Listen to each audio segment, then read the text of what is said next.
Hello, friends. Did you know that nearly 80% of those who watch my videos aren't subscribed? If you enjoy the content, I'd truly appreciate it if you hit that subscribe button.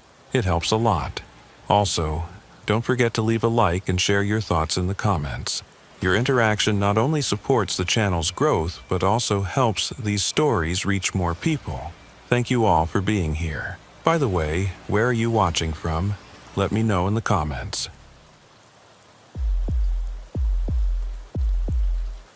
My name is Officer Marcus Lester, badge number 7841, and I've been with the NYPD for 11 years now.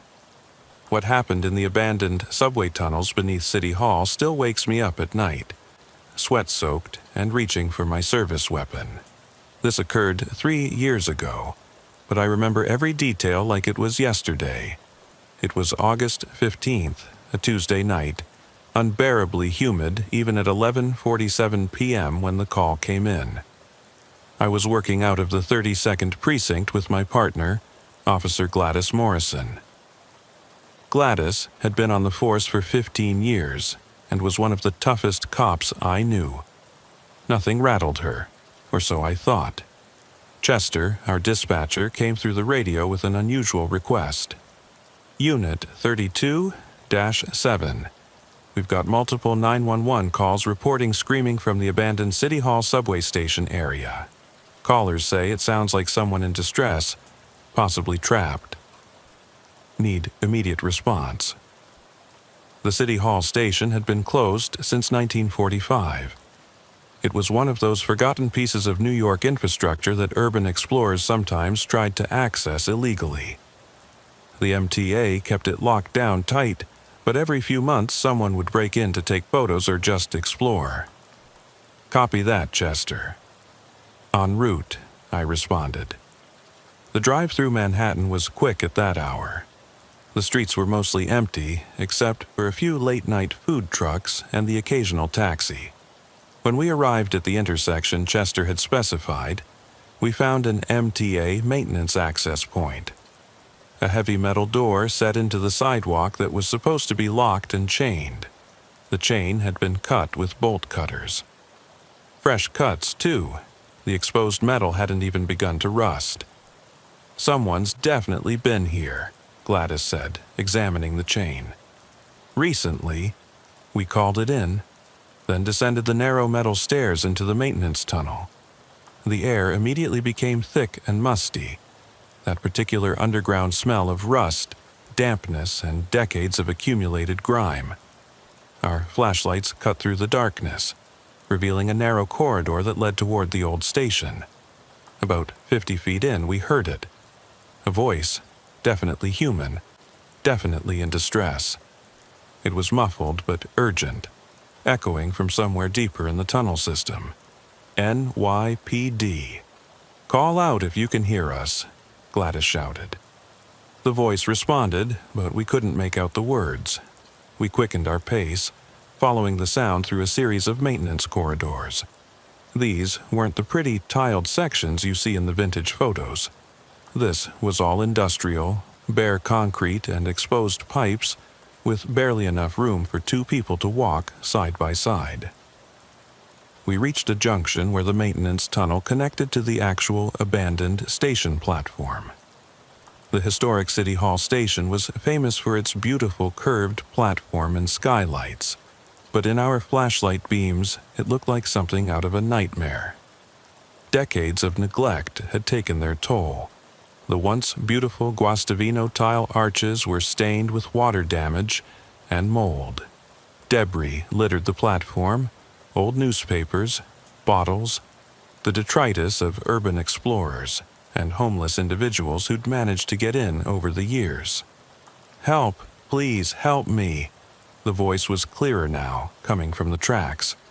We climbed down carefully. The third rail was supposedly dead in this section, but you never take chances with that. Our lights swept across the track bed, and that's when we saw him. A young man, maybe 25, was pinned beneath a section of collapsed ceiling. A chunk of concrete the size of a refrigerator had fallen, trapping his legs. His face was pale, twisted in pain, and there was blood pooling beneath him. "Sir, we're NYPD. We're going to get you out," Gladys said, immediately moving to assess his injuries while I radioed for emergency medical services and a rescue team. "There are others," the young man gasped. "My friends. We came down here together, urban exploring, but something happened." "How many others?" I asked. "4. We were 5 total. They went deeper, toward the old City Hall loop, heard something, and went to check." He winced, gripping Gladys's hand. "That was 2 hours ago. Then the ceiling just came down." The City Hall loop was a section of track that allowed trains to turn around. It connected to a maze of service tunnels and abandoned stations. If his friends had gone that way, they could be anywhere in miles of tunnel. "Chester, we need backup for a search and rescue," I radioed. "We have 1 injured civilian trapped, 4 others missing in the tunnel system. We need multiple units and someone who knows these tunnels." Chester's response was concerning. "All available units are tied up with that situation in the Bronx. I can get you 2 units, but it'll be at least 20 minutes. 20 minutes. In tunnels where ceilings could collapse without warning, where someone could get lost and never be found, 20 minutes felt like hours." "I'll stay with him," Gladys said. "You take a quick look for the others. Just a visual check, don't go far." I didn't like splitting up, but she was right. If those kids were injured somewhere nearby, every minute counted.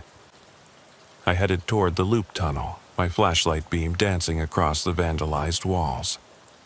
The graffiti here was different from typical tagger work, older, stranger. Some of it looked like it had been scratched into the concrete rather than painted.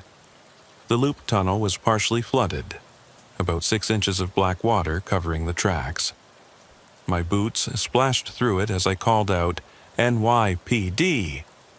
If anyone can hear me, call out." Nothing but echo. I went deeper, maybe 200 yards, when I found the first sign of them. A backpack, expensive looking, dropped in the middle of the tunnel. A few feet away, a smartphone, the screen cracked but still functioning. I picked it up and saw it was recording video. I stopped the recording and played back the last few minutes. The shaky footage showed 4 young people, laughing, exploring, their phone lights creating wild shadows. Then one of them, a girl with purple hair, stopped. "Did you hear that?" she asked in the video. They all went quiet. In the background of the video, very faintly, you could hear it. A rhythmic tapping, like metal on concrete. Tap, tap, tap. "It's probably just water dripping," one of the guys said in the video. But even through the phone speaker, I could hear the uncertainty in his voice. The video continued, showing them moving toward the sound. The tapping got louder.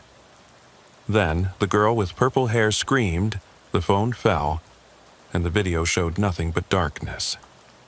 But the audio continued, running feet, splashing water, more screams, and then nothing. I pocketed the phone as evidence and continued forward, now deeply concerned. These weren't seasoned urban explorers who knew the dangers. These were kids who'd gotten in over their heads. That's when I heard it myself, the tapping. The same rhythmic sound from the video. It was coming from ahead, from one of the service tunnels that branched off the main loop. I followed the sound, my hand on my weapon now. The service tunnel was narrower, older. The concrete here was crumbling in places, and I could see rebar exposed like broken bones. The tapping got louder. I rounded a corner and found them, 3 of the 4 missing kids. They were huddled together in an alcove, terrified but alive. One of them, a young man in a Columbia University sweatshirt, was holding a piece of rebar, tapping it against the wall, a signal for help. "Thank God," he breathed when he saw my uniform. "We got lost, and then Sarah. Sarah went to find help, but she didn't come back, and we heard... Heard what? I asked, doing a quick visual check of them for injuries.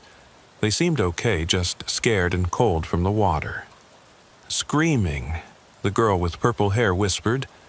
We heard Sarah screaming, but it sounded wrong, like it was coming from everywhere at once. I got them moving back toward the platform where Gladys was waiting. We were maybe halfway there when we heard it.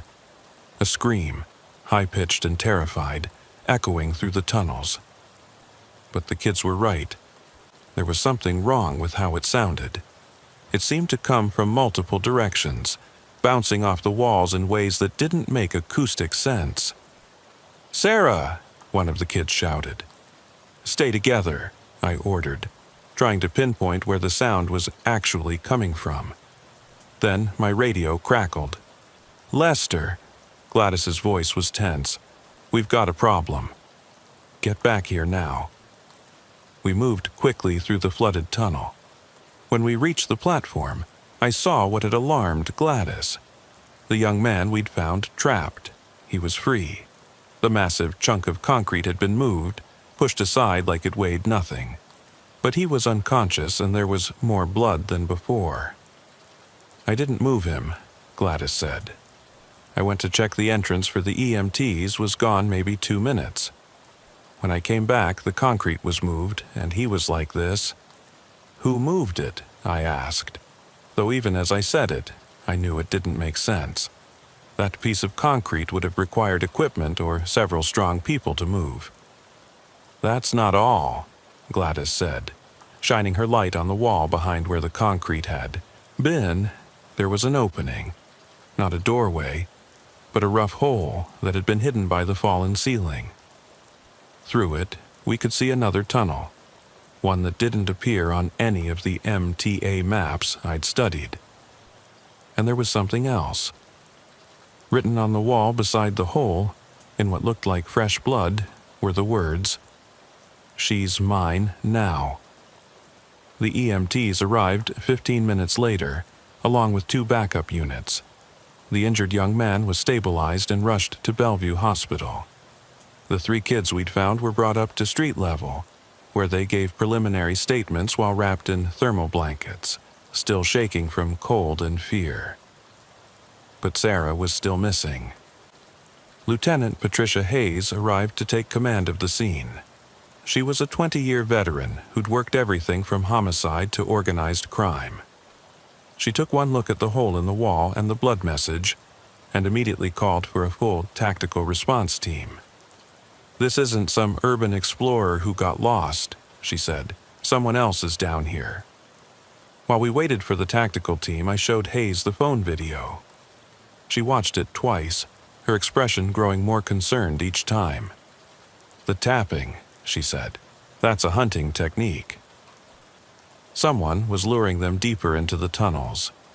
The tactical team arrived with a specialist from the MTA, an old-timer named Robert Hutchinson, who'd been mapping the abandoned sections of the subway for 30 years. He studied the hole in the wall with interest. "This connects to the old beach pneumatic tunnel," he said. "First subway tunnel ever built in New York, back in 1870. It was supposed to be sealed off completely, but there have been rumors for years about people living down there." "Living?" Hayes asked. Hutchinson nodded grimly. "The city has about 700 miles of subway tunnels. Maybe half of those are in active use, the rest? Abandoned stations, old freight tunnels, construction that was never finished. We try to keep them sealed, but people find ways in. Some of them have been living down there for years, maybe decades. We call them mole people." Most of the mole people stories were urban legends, but there was truth to some of it. Over the years, we'd found elaborate camps in abandoned tunnels, sometimes with electricity tapped from the main lines, even rudimentary plumbing, but those were usually near the surface, accessible. This was different. Deeper, older, more isolated. The tactical team entered first, with Gladys and me following as the officers most familiar with the scene. Hutchinson came too, to guide us through the unmapped sections.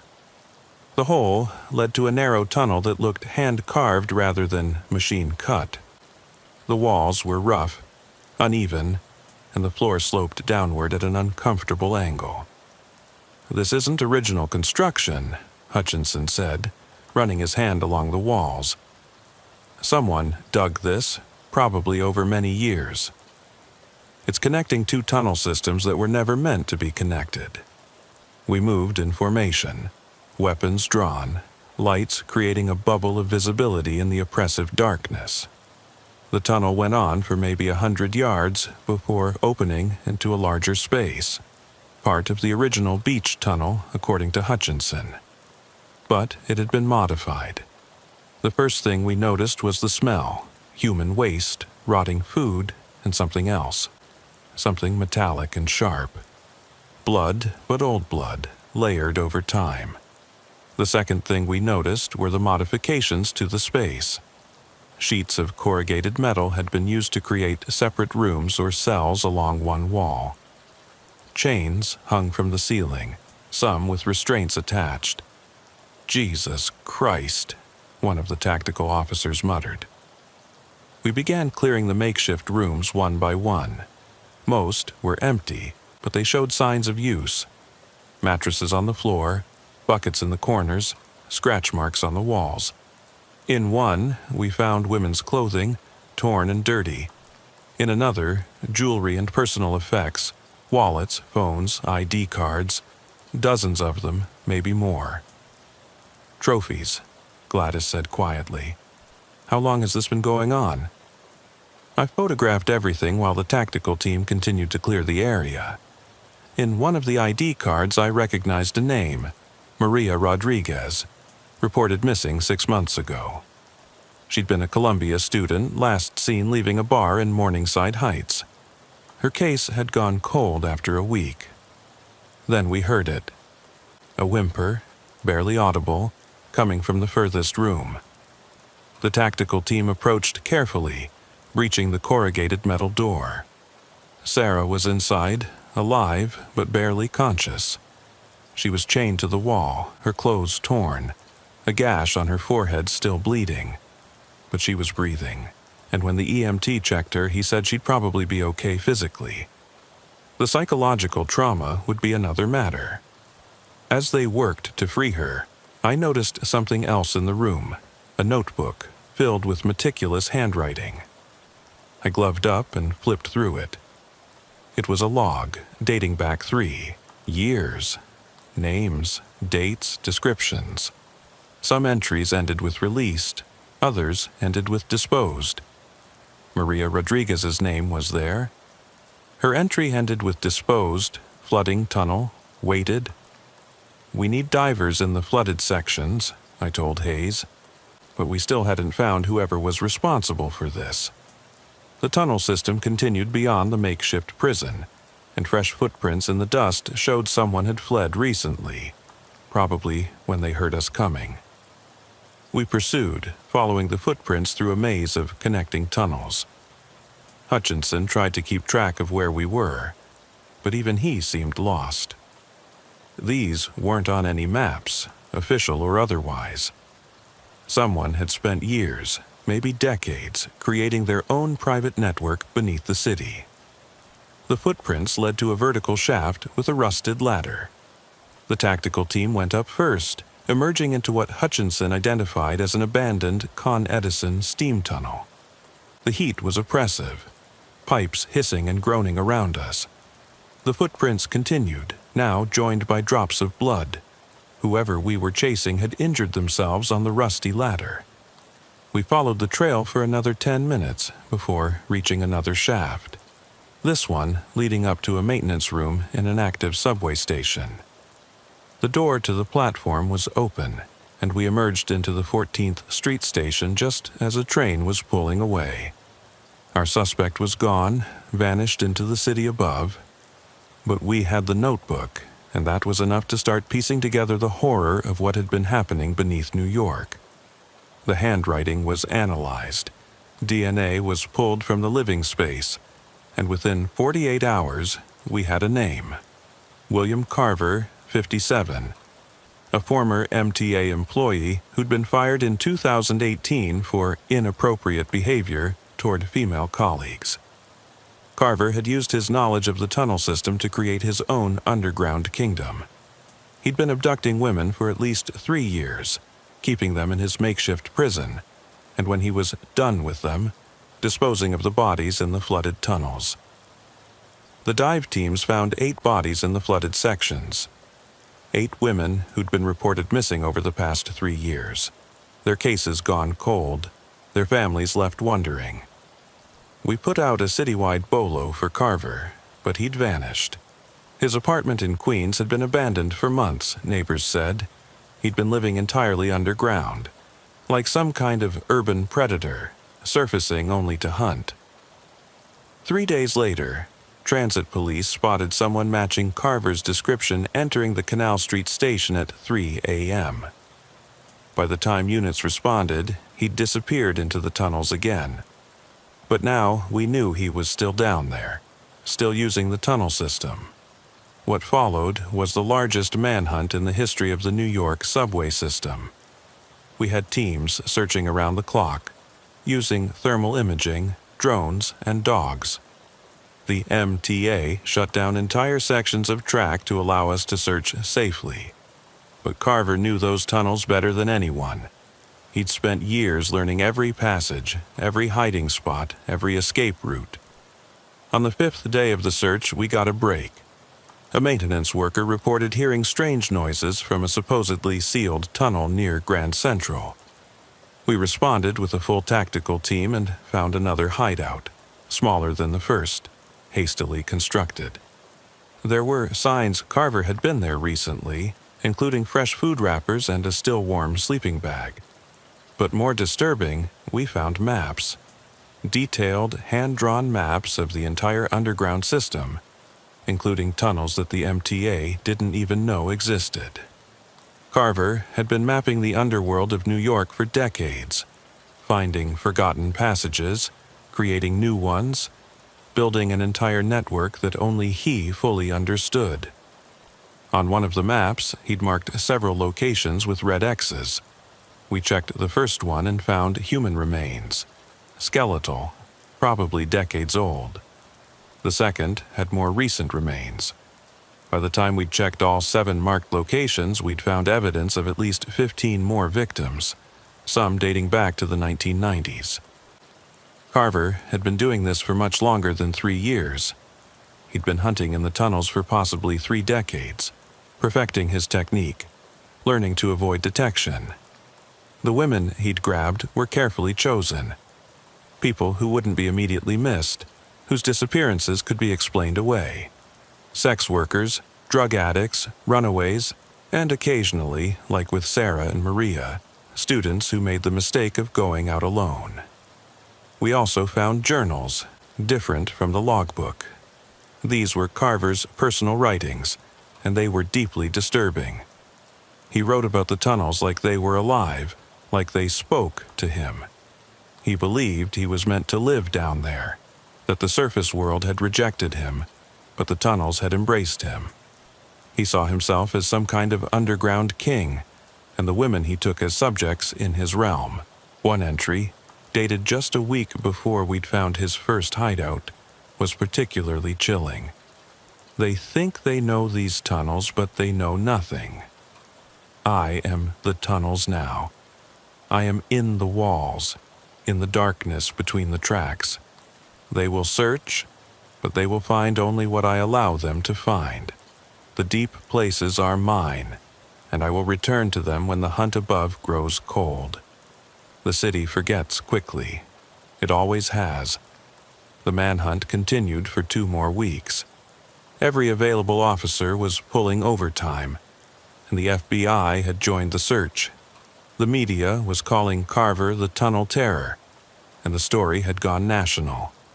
The pressure to find him was immense, especially as more victims were identified from the remains we'd found. Then, At 2:34 a.m. on a rainy Thursday night, we got the call. A woman named Jennifer, waiting for a late train at the 86th Street station, had seen someone matching Carver's description on the opposite platform. But when transit police arrived, he'd already descended onto the tracks and disappeared into the tunnel. This time, we were ready. We'd developed a new strategy based on Carver's own maps. Instead of chasing him through the tunnels, we'd seal off sections systematically, tightening the net until he had nowhere to run. It required coordination between NYPD, MTA, and even Con Edison to shut down certain steam tunnels. Gladys and I were part of Team 4, responsible for sealing the northern access points. We were stationed at a maintenance junction near 125th Street, a place where 3 different tunnel systems intersected. According to Carver's maps, this was one of his main travel routes. We'd been in position for 3 hours when Chester's voice crackled over the radio. All teams, we have movement in Section 7. Thermal imaging shows one person, moving north toward Team 4's position. My heart rate spiked.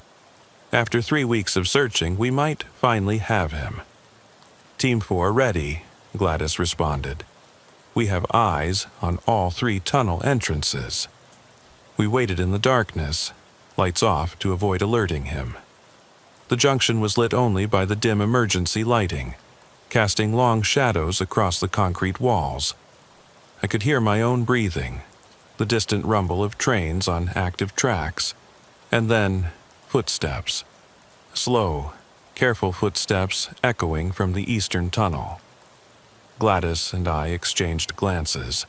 She nodded toward the other 2 officers with us, and we all took positions with clear lines of sight on the tunnel entrance. A figure emerged from the darkness. Even in the dim light, I could see it was him, William Carver, looking gaunt and filthy after 3 weeks on the run. He was carrying a backpack and what looked like a crowbar. He paused at the junction, perhaps sensing something was wrong. William Carver, Gladys announced, her voice echoing in the confined space. NYPD. You're surrounded. Drop your weapon and get on the ground. For a moment, Carver stood perfectly still. Then he laughed, a sound that made my skin crawl. It wasn't the laugh of someone who'd been caught. It was the laugh of someone who knew something we didn't. Surrounded, he said, his voice hoarse. You can't surround someone who knows these tunnels like I do. You think your maps are complete? You think you found all my places? He threw something, a smoke grenade. The junction filled with thick, white smoke. We heard running footsteps, but in the chaos it was impossible to tell which direction he'd gone. He's in the western tunnel, one officer shouted. No, eastern, another contradicted. I stayed focused on the northern tunnel, the one leading deeper into the system. Through the smoke, I thought I saw movement. Without thinking, I pursued. The tunnel was narrow, forcing me to duck in places. I could hear footsteps ahead, splashing through puddles of stagnant water. My flashlight beam cut through the darkness, occasionally catching glimpses of Carver's fleeing form. Suspect heading north through auxiliary tunnel, I radioed. In pursuit. Lester, wait for backup. Gladys's voice crackled through. But I couldn't let him disappear again, not after what he'd done to all those women. The tunnel opened into a larger space, an abandoned pump room from the look of it. Massive pipes ran along the ceiling, and the sound of rushing water was louder here. Carver was at the far end, working at something on the wall. Stop! I shouted, weapon drawn. He turned, and I saw he'd opened some kind of access hatch.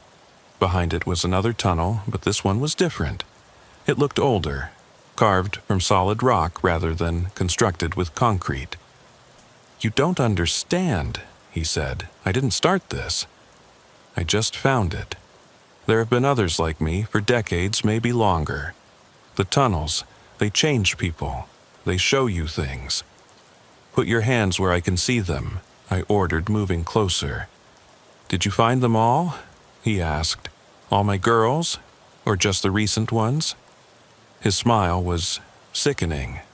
There are bodies down here from the 1800s, officer.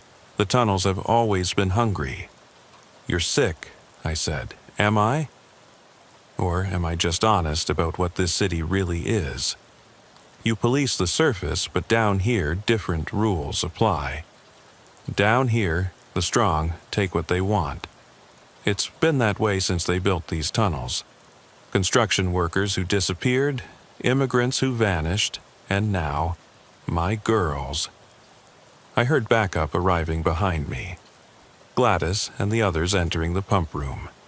It's over, Carver, Gladys said. But Carver just smiled wider.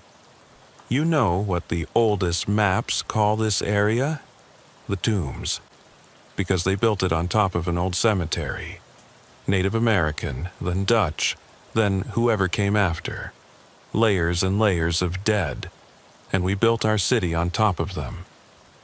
Sometimes I wonder if that's why the tunnels feel alive. All those souls seeping into the concrete. Enough, Gladys said. You're under arrest. That's when Carver did something unexpected. He pulled a small device from his pocket. A dead man's switch connected to something in his backpack. Explosives, he said simply. Enough to bring down this whole section. I spent 3 years planning for this moment. If I can't have my kingdom, no one can. The pump room was directly beneath several active subway lines and a major water main. If he detonated explosives here, the damage would be catastrophic. Not just to the tunnels, but to the buildings above. You'd kill yourself too, I pointed out.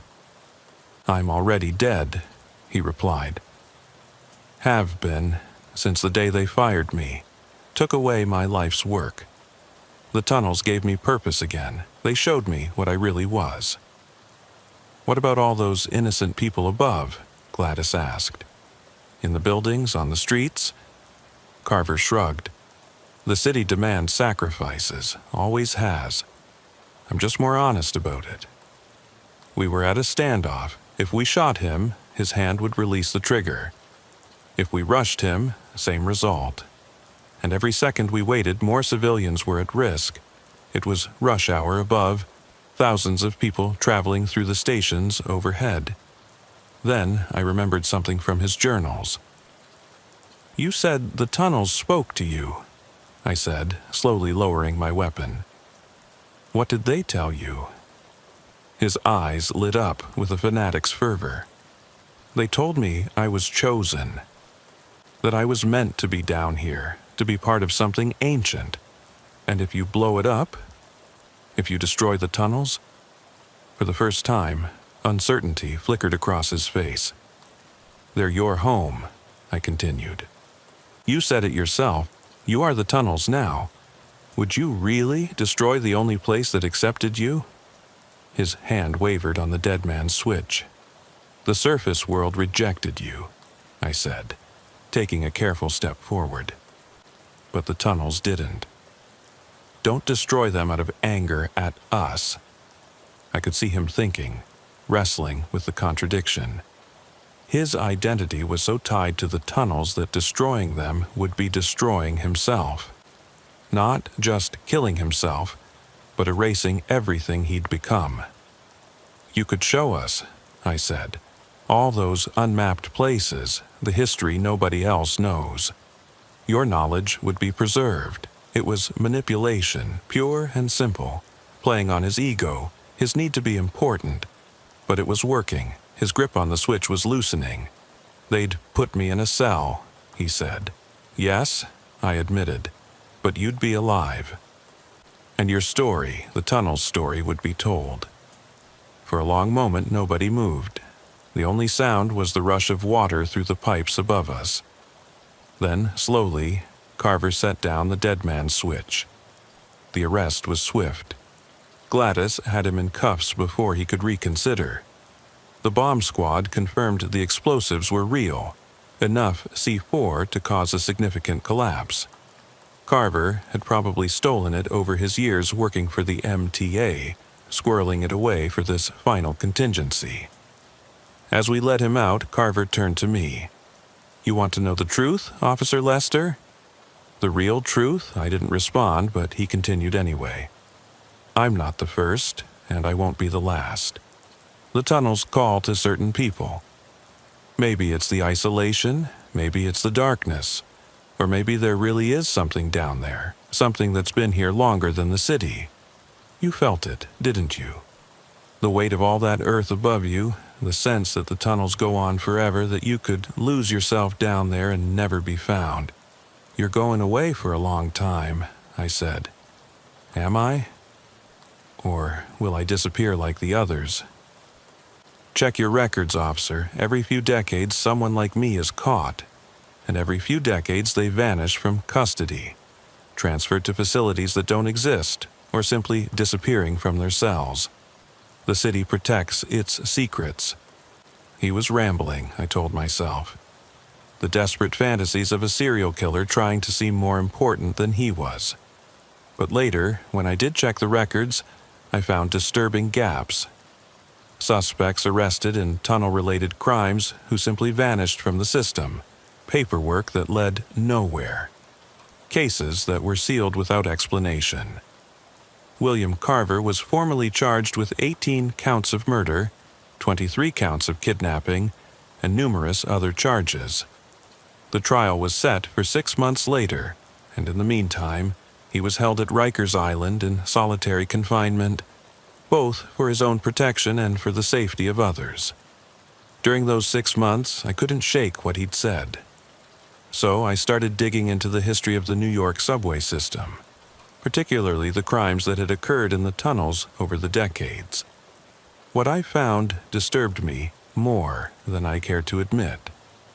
In 1978, a man named Theodore Banks was arrested for keeping 3 women prisoner in an abandoned section of tunnel near Times Square.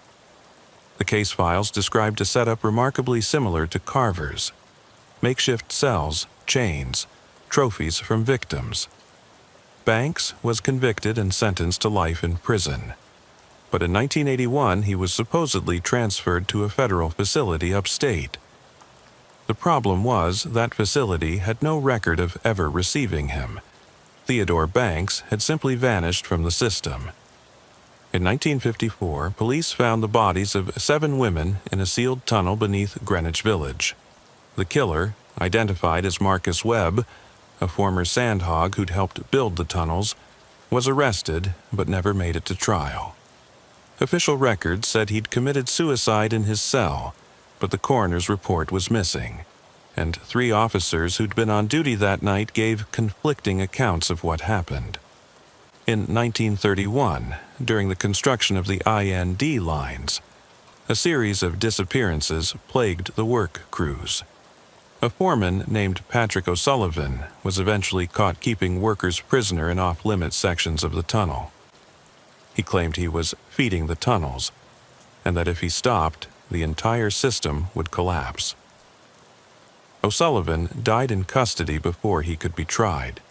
The cause of death was listed as heart failure, but witnesses reported seeing him being removed from the jail in the middle of the night by men in suits who never identified themselves. The pattern went back even further.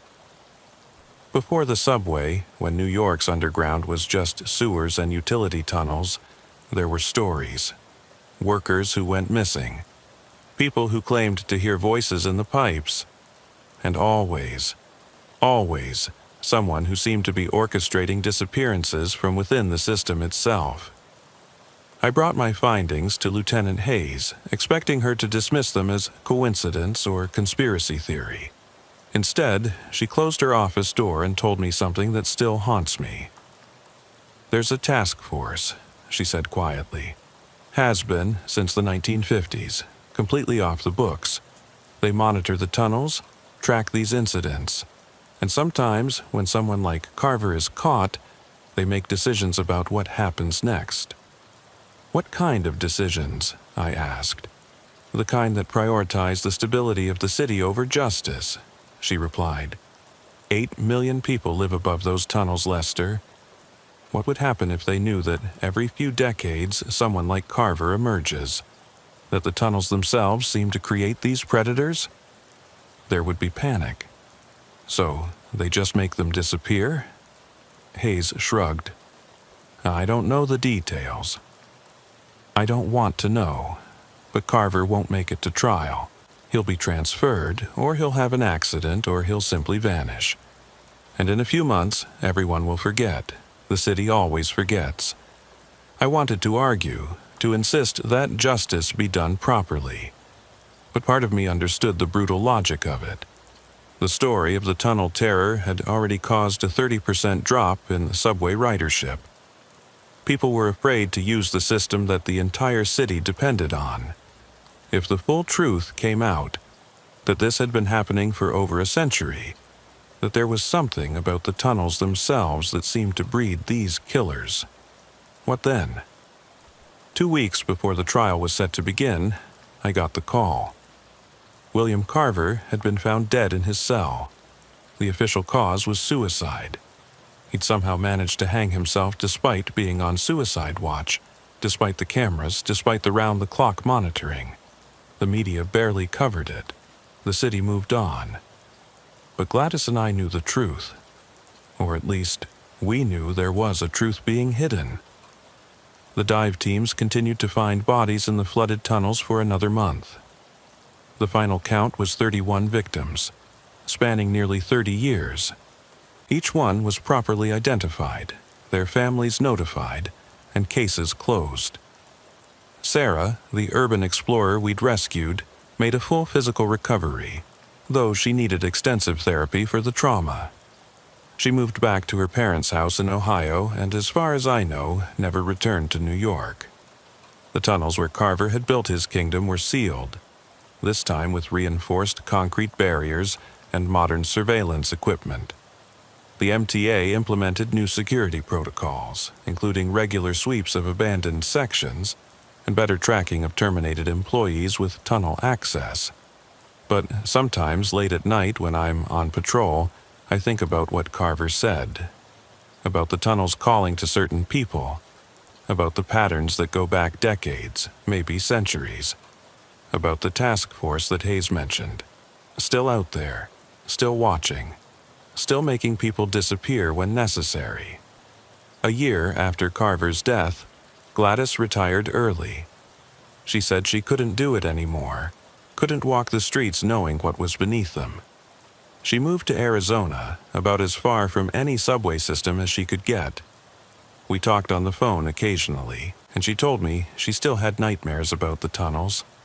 Still woke up thinking she could hear that tapping sound that had lured those kids deeper into the darkness. I stayed on the force. Someone had to. Someone who knew the truth, or at least part of it. I became the unofficial expert on tunnel crimes, the one they called when someone went missing near the subway, when urban explorers reported strange findings, when MTA workers refused to enter certain sections alone. Over the next 2 years, I investigated dozens of cases. Most were straightforward. Homeless individuals who'd died of exposure, urban explorers who'd gotten lost, the occasional suicide. But every now and then, I'd find something that didn't fit. Scratch marks on tunnel walls that looked deliberate, like someone marking territory. Personal belongings arranged in patterns that suggested obsessive behavior. And twice, I found what looked like the beginnings of new hideouts. Rough beds, collections of tools, maps of the tunnel system with certain areas circled. Each time, I reported it to Hayes, and each time the sites were quickly cleaned up, the evidence removed, the cases closed without explanation. I learned not to ask questions. Then, 3 years after Carver's arrest, I got a call that changed everything. It was 3 a.m. on a cold February night. Chester, still working dispatch after all these years, radioed me directly. "Lester, we've got a situation at City Hall Station. Same entrance as before." Caller reports screaming from below. My blood ran cold. Send backup. Multiple units. Already en route, but Lester. The caller said something else. Said she saw someone go down there. Someone in an old MTA uniform. I arrived at the scene to find the same cut chain, the same open access door. But this time, there was something else. A message spray-painted on the wall. The king is dead. Long live the king. We went down with a full tactical team. The tunnels were different now. Many of Carver's passages had been sealed, but someone had been digging new ones. Fresh tool marks on the walls, recent excavation. And in the old City Hall station we found another hideout under construction. Chains freshly installed, cells being built from scavenged materials. But whoever was doing this had learned from Carver's mistakes. There were no personal effects, no journals, no DNA evidence. Just the beginning of another kingdom beneath the city. We never found who was responsible.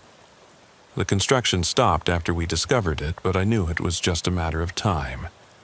Hayes was right. The city forgets. And in forgetting, it allows the cycle to continue.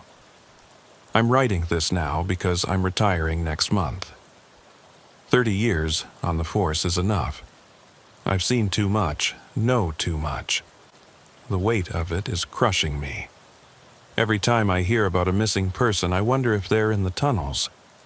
Every time I take the subway, I think about what's in the darkness beyond the platform lights. The official records will show that William Carver was a lone predator who was caught and died awaiting trial. They won't mention the pattern going back decades. They won't mention the task force that still operates in the shadows. They won't mention that even now, someone is probably down there, setting up shop in some forgotten corner of the vast tunnel system. Because the truth is too terrible to acknowledge. New York City, one of the greatest cities in the world, is built on top of a network of tunnels that seem to create monsters. Whether it's the isolation, the darkness, the weight of all that earth and concrete, or something else. Something about those tunnels changes people, brings out the worst in them. Or maybe it just attracts those who already have that darkness inside them. I've left detailed files with someone I trust, someone outside the department. If something happens to me, if I disappear like Carver did, at least there will be a record. At least someone will know the truth, but I don't think they'll come for me. I've been a good soldier, kept my mouth shut when it mattered, and I'm leaving the city anyway, following Gladys's example. I've bought a small house in Montana, about as far from any major city as I can get. No subways, no tunnels, just mountains and sky. Sometimes I get calls from younger officers asking for advice about tunnel cases. I tell them to be careful, to never go down alone, to always trust their instincts when something feels wrong. But I don't tell them the whole truth. How could I? How do you tell someone that beneath their feet is a labyrinth that has been eating people for over a century? That the city they've sworn to protect harbors something that can't be stopped, only contained? Chester retired last year. Before he left, he told me something that still gives me chills. He said that sometimes, late at night, he'd get 911 calls from numbers that didn't exist, voices reporting crimes in tunnels that had been sealed for decades. He'd learned to ignore them, to delete the recordings, to pretend they never happened. It was easier that way. The new generation of cops doesn't know what we know. They think the subway is just a transportation system, the tunnels just infrastructure. They don't understand that it's an ecosystem, one that occasionally produces apex predators like William Carver. They don't know about the task force, about the cover-ups, about the pattern that goes back to the city's founding. Maybe that's for the best. Maybe ignorance really is bliss. But if you're reading this, if you're a cop or a transit worker, or just someone who uses the subway regularly, remember this. Stay in the light. Don't go into the abandoned sections. Don't follow strange sounds. And if you see someone who seems too comfortable in the darkness, who knows the tunnels too well, who looks at other people like prey, report it immediately. Because the tunnels are still there, still dark, still waiting. And somewhere in that darkness, the next William Carver is already beginning to build his kingdom. The city will survive. It always has. But the price of that survival is the occasional sacrifice to the darkness below. We just try to make sure it's not too many, not too often, and never anyone who will be missed too much. That's the real horror. Not that monsters exist, but that we've learned to live with them, to accept them as part of the cost of modern life, to forget them as soon as they're gone, because remembering would mean acknowledging that they'll be back. They always come back. The tunnels make sure of it. My name is Officer Marvin Torres, and I've been with the NYPD for 7 years. What happened on that November night atop the Cromwell building still haunts me, not because of the violence I witnessed, but because of the conspiracy it uncovered. It was November 18th, 11:23 p.m., and I was working solo patrol in Manhattan's financial district. The radio crackled with an unusual call from dispatch. Unit 4-7, we have a witness reporting suspicious activity on the rooftop of the Cromwell building, 85 Wall Street. Possible assault in progress. The Cromwell building was a 42-story luxury residential tower with a rooftop that had been closed for 3 months due to construction. No one should have been up there, especially not at this hour. Unit 4-7 responding. How did the witness observe the rooftop?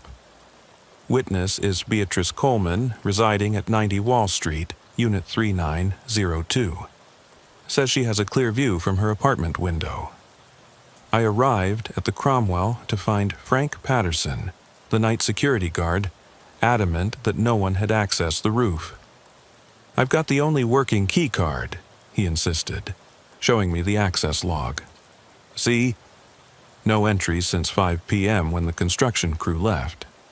I need to check anyway, I said. Frank led me to the service elevator, explaining the increased security measures since a piece of stonework had fallen from the roof 3 months ago. New locks, cameras, motion sensors, nobody gets up there without us knowing. But when we reached the 42nd floor and Frank swiped his card, we both froze. The reinforced steel door to the rooftop was wide open, its lock mechanism twisted and broken from the inside out. That's impossible, Frank stammered. I drew my weapon and flashlight. Call for backup. Stay here. The rooftop was a maze of construction equipment and scaffolding. The November wind was brutal, cutting through my uniform as I carefully advanced through the cluttered space. My flashlight beam caught something that made my stomach drop. A trail of blood leading toward an HVAC unit. Behind it, I found James Rothstein, 44, a resident of the building and managing partner at Rothstein, Klein & Associates. His throat had been cut with surgical precision. But what disturbed me more was what surrounded him. Dozens of documents, weighted down with rocks against the wind. Financial records, wire transfers, bank statements, all showing massive embezzlement from client accounts. The papers showed systematic theft spanning 5 years, targeting elderly clients and charitable foundations. Nearly $30 million siphoned off into offshore accounts. The evidence was meticulous, comprehensive, and damning. I was photographing the scene when I heard movement. 20 feet away stood a young woman in an oversized maintenance uniform, her hands covered in blood. "Don't move," I commanded, weapon drawn. She raised her hands slowly. "Officer, my name is Rachel Morrison. I was his assistant. He's been stealing from Holocaust survivors, from children's cancer funds, from people who trusted him. I tried reporting it to the SEC, the FBI, but he had connections everywhere. So you killed him." I brought him up here to confront him with the evidence, to make him confess, but he laughed. Said no one would believe a secretary over him. Said he'd destroy me like he destroyed the others who tried to expose him. Others? 3 whistleblowers in 5 years. 1 died in a car accident, 1 committed suicide, and 1 simply disappeared. I knew I was next. Backup arrived, officers including Hector Ramirez. As Hector took Rachel into custody, I called the witness. Beatrice Coleman answered immediately. "Officer, is everything all right?" Something felt rehearsed about her concern. "Miss Coleman, can you describe exactly what you saw?" "I have insomnia. I was using my telescope, I'm an amateur astronomer, when I saw 2 figures on the roof. One appeared to attack the other, but her story didn't add up. The Cromwell's rooftop would have been completely dark, and her viewing angle was awkward at best. She was too prepared, too specific. "I'll need to take your statement in person," I said.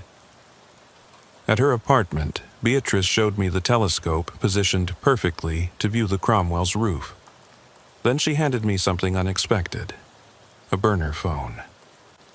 "I received a text at 11:10, she admitted. It said to watch the Cromwell rooftop at 11:15 if I wanted to see justice being served. Who sent it? I don't know. But 3 months ago, my daughter Emma worked at Rothstein's firm. She discovered the embezzlement and tried to report it.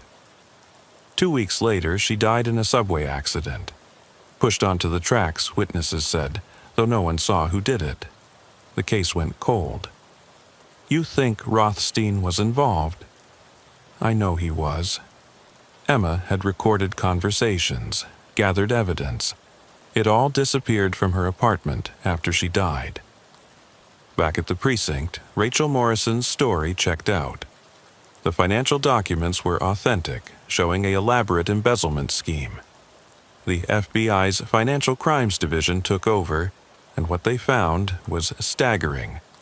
Rothstein had been running a massive fraud operation, using his firm as a front. But there was more. Security footage from the building showed a 16-minute gap, from 10:47 to 11:03 p.m. Someone had deliberately erased it. When we checked other cameras, we found Frank Patterson, the security guard, accepting an envelope from someone 3 weeks earlier. Frank disappeared that night. His apartment was empty, his bank account showing a $50,000 deposit from an offshore account 2 weeks prior. Detective Maria Santos from Major Crimes took over the investigation. This wasn't just about Rothstein, she told me. Someone orchestrated this entire thing, getting Rachel onto that roof, ensuring Beatrice would witness it, paying off the guard. This was an execution disguised as vigilante justice. We found more evidence in the following days. 3 other employees at Rothstein's firm had received anonymous packages containing evidence of his crimes. Each package came with instructions. Stay silent until November 18th. Then we discovered something that changed everything. Hidden behind construction equipment on the roof was a concealed room containing sophisticated surveillance equipment. Someone had been monitoring the entire building, recording conversations, copying files, watching everything. The equipment was military grade, the kind used by intelligence agencies. Every apartment in the building had been under surveillance for months, maybe years. We'd stumbled onto something much bigger than embezzlement or murder. The FBI took over within hours. Special Agent Diana Foster arrived with a team of technicians who immediately began cataloging the surveillance equipment. "Officer Torres," she said, pulling me aside. "What you found here is a matter of national security. Several residents of this building have connections to defense contractors, foreign governments, and financial institutions that handle federal pension funds. The surveillance room contained terabytes of recorded data, conversations, phone calls, emails, video footage. Someone had been building detailed profiles on every resident, documenting their routines, their connections, their vulnerabilities. Was Rothstein running this? I asked. We don't think so. He was a target, just like everyone else. Someone was watching him steal, documenting every transaction, waiting for the right moment. Detective Santos called me the next day with new information. We found Rachel Morrison's brother, Thomas Morrison, former Army intelligence, specialized in surveillance operations. He supposedly left for Dubai 3 months ago, but the company there has no record of him. I started connecting dots. Thomas's military background, the professional surveillance setup, the precise timing of everything. He'd been helping his sister, but this went deeper than sibling loyalty. Security footage from nearby buildings showed Thomas entering the Cromwell building multiple times over the past 3 months, always in maintenance coveralls, always at night.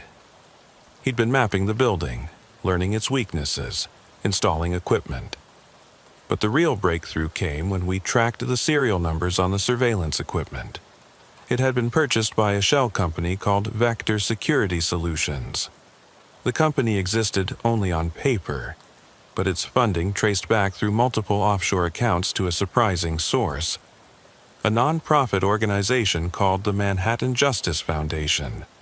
The foundation's stated mission was to help victims of white-collar crime. Its board of directors included retired judges, former prosecutors, and notably Beatrice Coleman. I confronted her at her apartment. This time, I brought Hector as backup. You knew about the surveillance, I said. You were part of it. Beatrice didn't deny it. After my daughter died, I met other victims of powerful men like Rothstein. People who'd lost everything to embezzlement, fraud, corruption. The system had failed us all. So you created your own system? We created accountability. The surveillance was meant to gather evidence of crimes that would otherwise go unpunished. Rothstein was just the first. There are dozens of others in buildings across the city. That's illegal surveillance, invasion of privacy. Is it worse than letting criminals operate with impunity? The FBI has those drives now. They'll find evidence of crimes they never knew existed. Insider trading, money laundering, bribery, all documented, all indisputable. Hector stepped forward. Who else is involved in this? Beatrice smiled slightly. More people than you'd think. People tired of watching the wealthy destroy lives without consequence. She was arrested, but within hours a team of high-powered lawyers arrived. The case against her was complicated. While the surveillance was illegal, the evidence it had uncovered was leading to multiple federal investigations. Over the next week, the scope of the conspiracy became clear. The Manhattan Justice Foundation had cells operating in 5 major cities.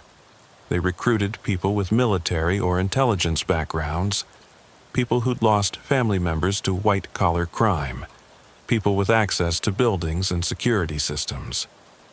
Thomas Morrison was found dead in Montreal, apparent suicide, though the circumstances were suspicious. The note he left behind read, "I did what was necessary." Emma Coleman deserved justice. They all did. Rachel Morrison's lawyer revealed that her cancer diagnosis was real. Stage 4 pancreatic, 6 months to live at most. She'd volunteered to be the one to confront Rothstein, knowing she had nothing to lose. She wanted her death to mean something, the lawyer said. If she was going to die anyway, she wanted to take a monster with her. The FBI discovered similar operations in Chicago, Los Angeles, Boston, and Miami. Luxury buildings with surveillance networks, all connected to victims of financial crimes. It was a nationwide network of vigilantes, using technology to document crimes the system had ignored. But then things took a darker turn. Agent Foster called me in for a private meeting. we found something troubling in the data. Not all the surveillance was about catching criminals. Some residents were being blackmailed. She showed me files, business executives forced to resign, politicians changing their votes, judges making unexpected rulings, all coinciding with large anonymous donations to certain charities, all run by the Manhattan Justice Foundation. They weren't just gathering evidence, Foster said. They were using it to manipulate the system, forcing outcomes they deemed just. Beatrice claims she didn't know about the blackmail. Says that was never the intention, but someone in the organization went rogue, or maybe this was always the plan. The investigation expanded. The NSA got involved, Homeland Security, even the CIA. What had started as a murder on a rooftop had exposed a shadow organization operating across the country. Then Beatrice Coleman disappeared. Her ankle monitor was found cut in her apartment. Security footage showed her leaving with 2 suitcases, getting into a car with diplomatic plates. The plates were fake. The car abandoned at Newark Airport, but she never appeared on any flight manifests. 2 days later, I received a package at my apartment. No return address, hand-delivered. Inside was a hard drive and a letter. Detective Torres, the organization I helped create, was corrupted. What began as a search for justice became something else, something I never intended. The surveillance networks are still active, still recording. Those now in control have their own agenda. This drive contains everything: names, locations, access codes. The FBI has most of it, but not all. They're compromised too. Some of their agents are part of this. Trust no one completely, not even your partner. The real puppet masters are still hidden.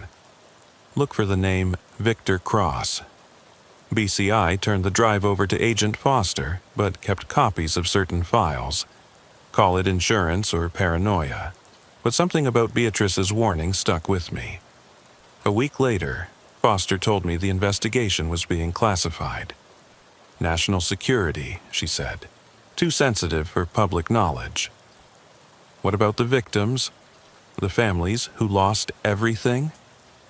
They'll receive compensation from seized assets. But the full truth can't come out. It would undermine faith in the financial system, the justice system, everything. So we just pretend it didn't happen? We pretend it was smaller than it was. Rothstein was a criminal who was killed by a disgruntled employee. The surveillance was his private operation. Case closed. But it wasn't closed. Not for me. I started noticing things about Hector. How he always volunteered to handle sensitive evidence. How he had access to federal databases he shouldn't. How certain leads would mysteriously go cold when he was involved. One night, I followed him after shift.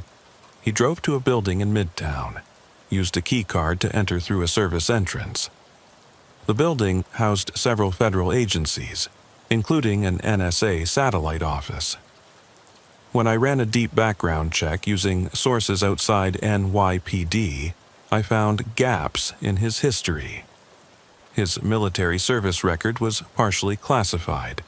His transfer to NYPD came with recommendations from people who didn't seem to exist. Beatrice had been right. My partner was watching me. I kept working with Hector for 3 more months, pretending I didn't know what he was. Every case we worked, every conversation we had, I wondered what he was reporting and to whom. The paranoia was eating at me, but I had to be smart about this. Meanwhile, the Rothstein case had been officially closed. Rachel Morrison died in custody. The cancer took her faster than expected. The official story was simple. A dying woman killed her criminal boss in a moment of desperate justice. The surveillance equipment was explained as Rothstein's own paranoid security system. The public bought it, but I kept investigating on my own time. The name Beatrice had mentioned, Victor Cross, appeared in fragments throughout financial records, always one step removed from anything concrete. Shell companies registered to V-Cross International. Wire transfers authorized by V-Cross Holdings. But no person, no face, no real identity. Then, on a cold February night, I got another call about a rooftop. This time, it was the Meridian Tower on Park Avenue. Another luxury building, another restricted rooftop, another body. The victim was Douglas, CEO of a pharmaceutical company. He'd been found by maintenance workers, dead from what appeared to be a fall. But I recognized the pattern immediately. The rooftop door's lock had been compromised from the inside. There were documents scattered around the body, evidence of price fixing on life-saving medications, causing thousands of deaths among those who couldn't afford treatment. Hector and I were first on scene. Suicide? He suggested, examining the body, but his tone was off, like he was proposing a narrative rather than investigating. Maybe, I said, playing along while documenting everything.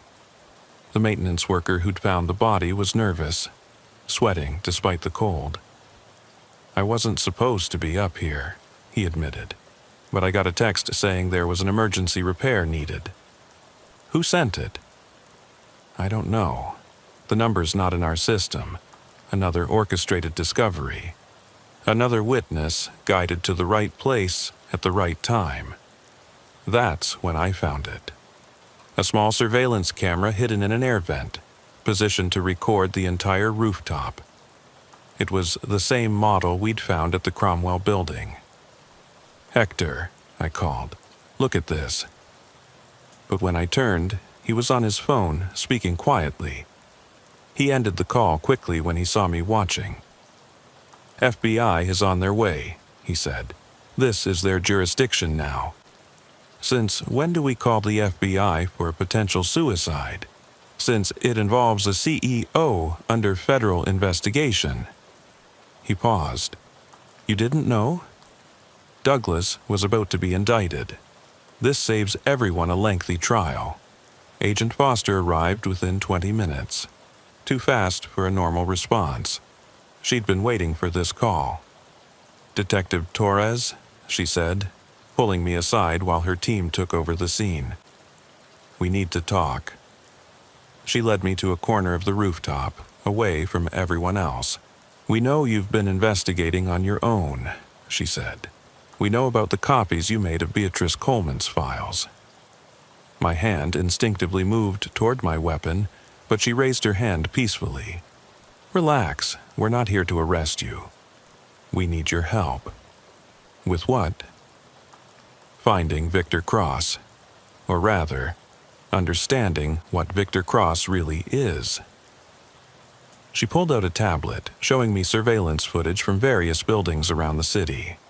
Each showed similar scenes, rooftops with bodies, scattered evidence, orchestrated discoveries. 17 deaths in the past year, she said. All wealthy individuals involved in crimes that the justice system failed to prosecute. All killed in the same way, with evidence of their crimes left for us to find. The Manhattan Justice Foundation? No. They've been dormant since Beatrice disappeared. This is something else. Something more organized, more professional. We think Victor Cross isn't a person. It's a protocol. A system for eliminating threats to social stability. Threats? These were criminals. Yes, but their crimes were destabilizing entire sectors. Douglas' price fixing was about to cause a healthcare crisis. Rothstein's embezzlement would have collapsed 2 pension funds. Each death prevented larger catastrophes. So, someone's playing judge, jury, and executioner based on utilitarian calculus. Someone, or something. The patterns are too perfect, the timing too precise. We think it might be an AI system, analyzing data from the surveillance networks, identifying targets, orchestrating their elimination. That's insane, is it? We live in a world where algorithms determine what we see, what we buy, who we date. Is it so hard to believe one might determine who lives and dies? She showed me more files. Each victim had been under surveillance for months before their death. Their crimes documented, the potential impact calculated, the method of elimination chosen for maximum efficiency and minimum collateral damage. "Why are you telling me this?" I asked. "Because you're one of the few people who knows the truth and isn't part of the system. Your partner, Hector, he's not who you think he is." "I know. NSA, CIA, neither. He's part of something older, something that predates the digital age, a group that's been managing threats to stability since the Cold War. They've adapted to modern technology, integrated AI into their operations. Victor Cross is their latest evolution." "And you want me to do what exactly?" "Help us stop them, or at least understand them, because right now we have no idea how deep this goes or how to fight it." I agreed to help, but I knew I was stepping into something dangerous. That night I went home and set up new security measures: cameras, alarms, deadman switches on my evidence files. If something happened to me, everything would go public. 3 days later, Hector invited me for a drink after shift. We went to a cop bar in Brooklyn, the kind of place where everyone minds their own business. After 2 beers, he leaned in close. "I know you know," he said quietly. I tensed, ready for anything. "And I know you're working with Foster," he continued. "That's good. She's one of the few clean feds left. So, what are you?" "Someone trying to prevent chaos. This city, this country. It's more fragile than people realize. A few key deaths, the right scandal at the wrong time, and everything collapses. We prevent that. By killing people? By removing cancer before it spreads. Douglas would have caused a healthcare crisis that killed thousands. Rothstein would have destroyed retirements for tens of thousands. We calculate the harm and act accordingly. Who gives you the right? No one. That's the point. We exist outside the system because the system is broken.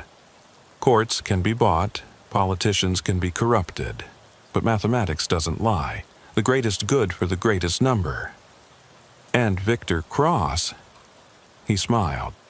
"Victor Cross is what we call the protocol. When someone meets certain criteria, wealth, power, criminal activity, and systemic risk, they become a Victor Cross target. The name is a joke. Victory over the cross we bear, the burden of necessary evil. The AI Foster mentioned, not AI. Just very smart people with very good data, though we are experimenting with predictive algorithms. Imagine being able to prevent crimes before they happen, eliminate threats before they materialize. That's not justice. That's assassination. Justice is a luxury for stable societies. We provide stability so others can afford justice." He finished his beer and stood. "You have a choice, Marvin. Keep investigating and become a problem, or accept that some things are necessary evils and go on with your life. Foster can't protect you if you become a threat to stability. Is that a threat? It's math. You're not wealthy or powerful enough to be a Victor Cross target. But accidents happen, muggings go wrong, people disappear. He left me there with the check and a decision to make. That night, I sat in my apartment, looking at all the evidence I'd gathered. The surveillance networks, the orchestrated deaths, the shadow organization managing it all. I could expose everything, but Hector was right. It would cause chaos.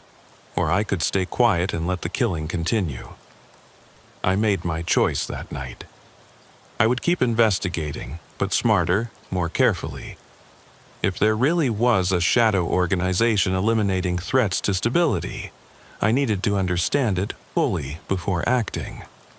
The next morning, Agent Foster called me. We need to meet, not at Federal Plaza, somewhere public. We met at Grand Central Station during rush hour, surrounded by thousands of commuters. The noise and crowd would make surveillance difficult. Your partner visited you last night, she said. It wasn't a question. You're watching me too? We're watching everyone involved in this. That's how we know the situation is escalating. 3 more Victor Cross targets were eliminated last night. All in different cities, all at exactly 11:47 p.m.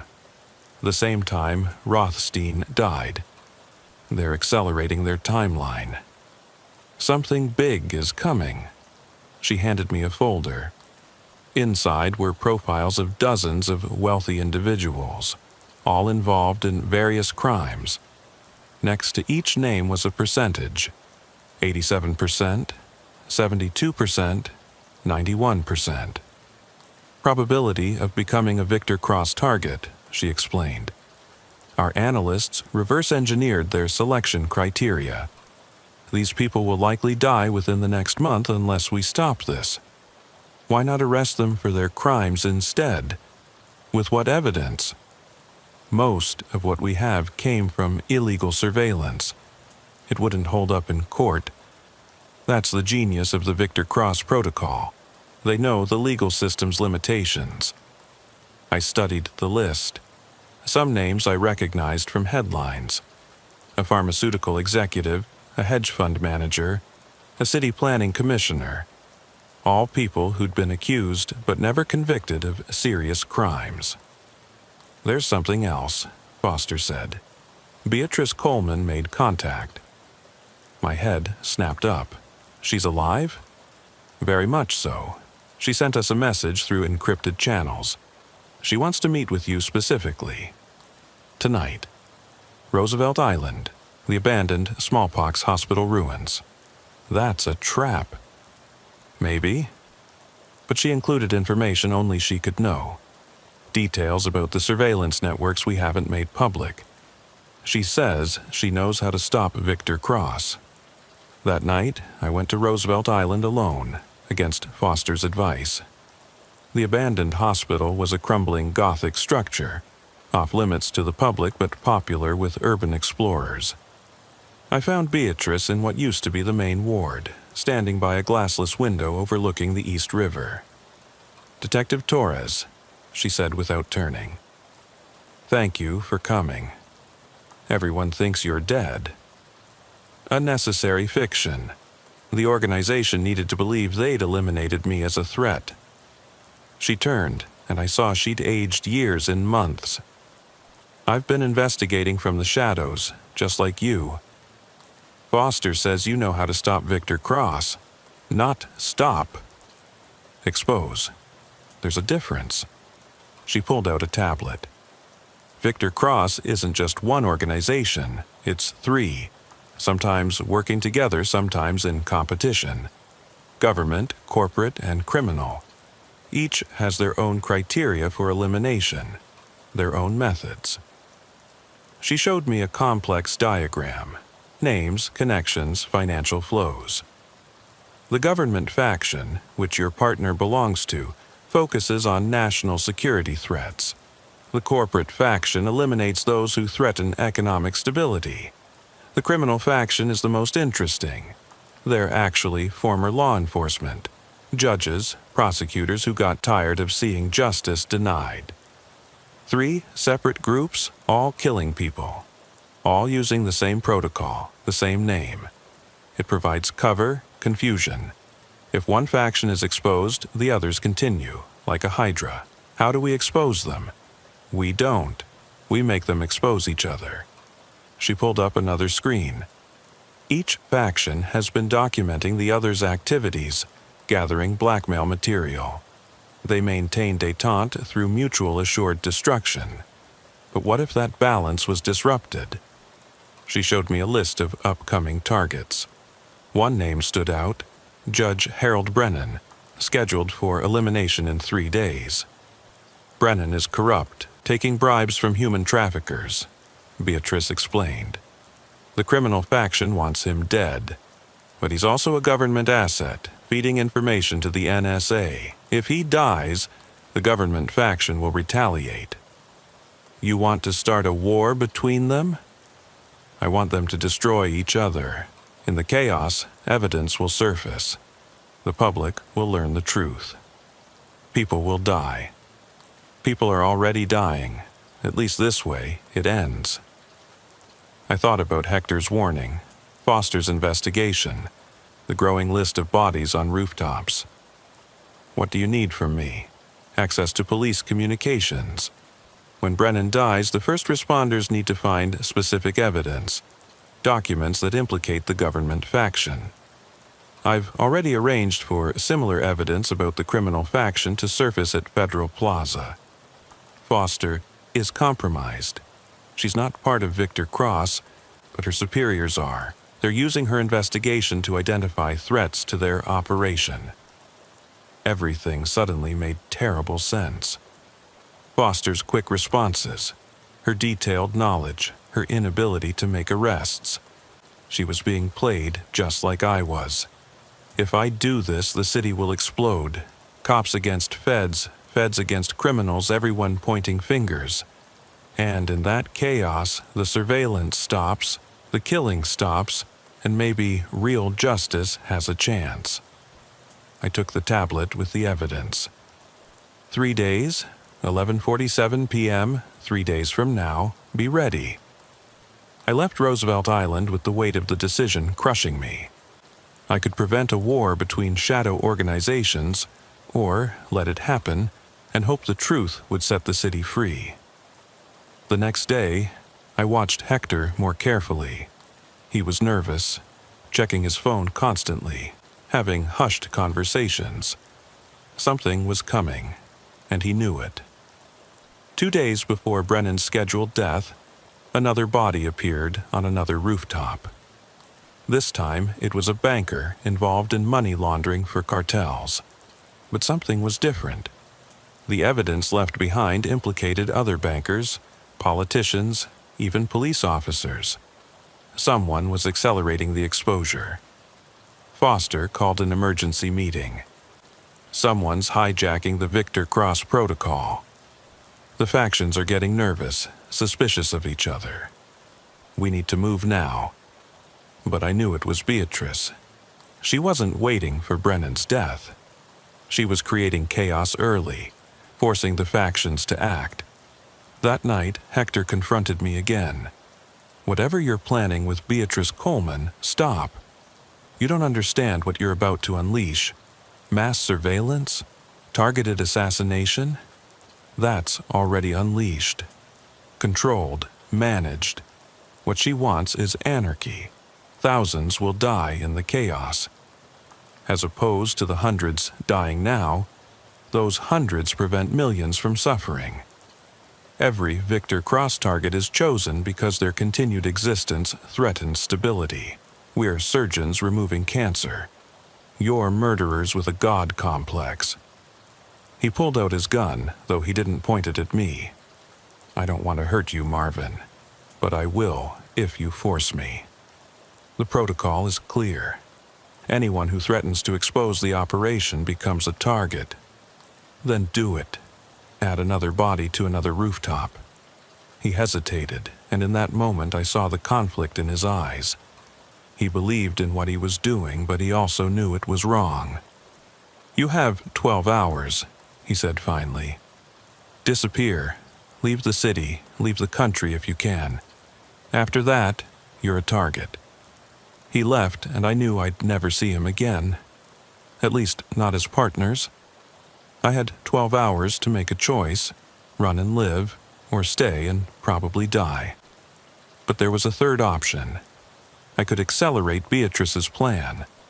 I took the evidence she'd given me and added my own. Every file I'd copied, every recording I'd made, every piece of the conspiracy I'd uncovered. Then I did something probably stupid, but definitely necessary. I walked into the New York Times building and asked to speak to their senior investigative reporter. 3 hours later, as I was leaving the building, my phone rang. It was Foster. What did you do? What needed to be done? You've killed us all. You know that, right? Every agent, every cop who knows about this. We're all targets now. Then we better move fast."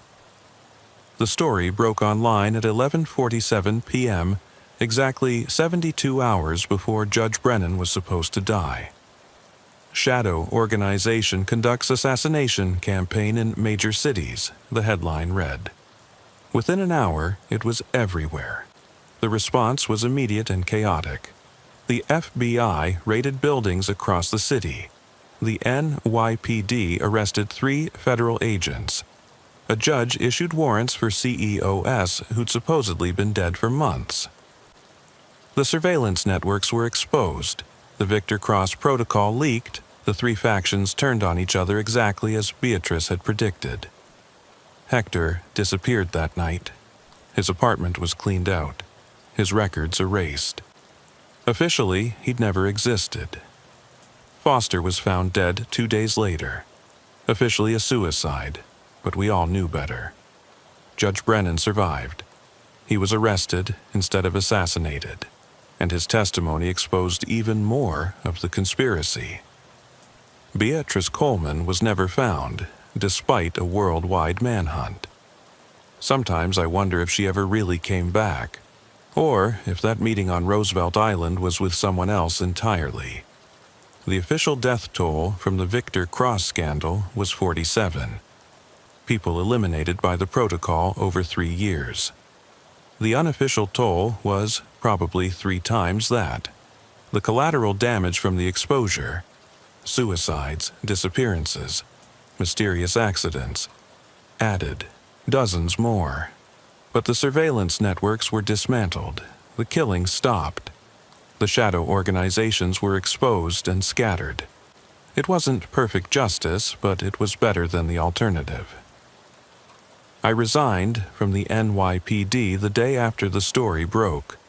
Officially for personal reasons, actually, because I'd received 3 death threats and knew more were coming. I left New York, left the country, actually. I'm writing this from a small town whose name I won't mention, where I work a job that has nothing to do with law enforcement. Sometimes I check the news from New York. Crime is up, they say. Corruption is returning. The systems that kept order through fear are gone, and nothing has replaced them yet. I wonder if we made things better or worse. But then I remember those bodies on rooftops, those surveillance cameras in bedrooms, those decisions about who lived and died made by people who'd appointed themselves judge, jury, and executioner. And I know we did the right thing. The city will survive. It always does. It will find new ways to fight crime, new systems of justice that don't require shadow organizations and targeted killings. It might take time, it might be messy, but it will be legitimate. As for Victor Cross, the protocol might be exposed, but the idea behind it, that some people deserve to die for the greater good, that's as old as humanity itself. Somewhere, in some city, someone is probably starting a new version, convinced they can do it better, cleaner, more justly. They're wrong, of course, but they won't realize that until it's too late. Until bodies start appearing on rooftops again. My name is Officer Clifford Washington, and I've been with the NYPD for 9 years. Most of those years were routine. Traffic stops, domestic disputes, the occasional robbery. But what happened in the condemned Brewster building in the South Bronx changed everything I thought I knew about my job and my city. It was January 14th, 2:17 a.m., bitter cold, with a wind that cut through even the heaviest jacket. I was working the overnight shift out of the 42nd Precinct when the call came in. The dispatcher sounded confused, which should have been my first warning. Unit 19, we have a caller reporting someone trapped in the Brewster building on East 138th Street.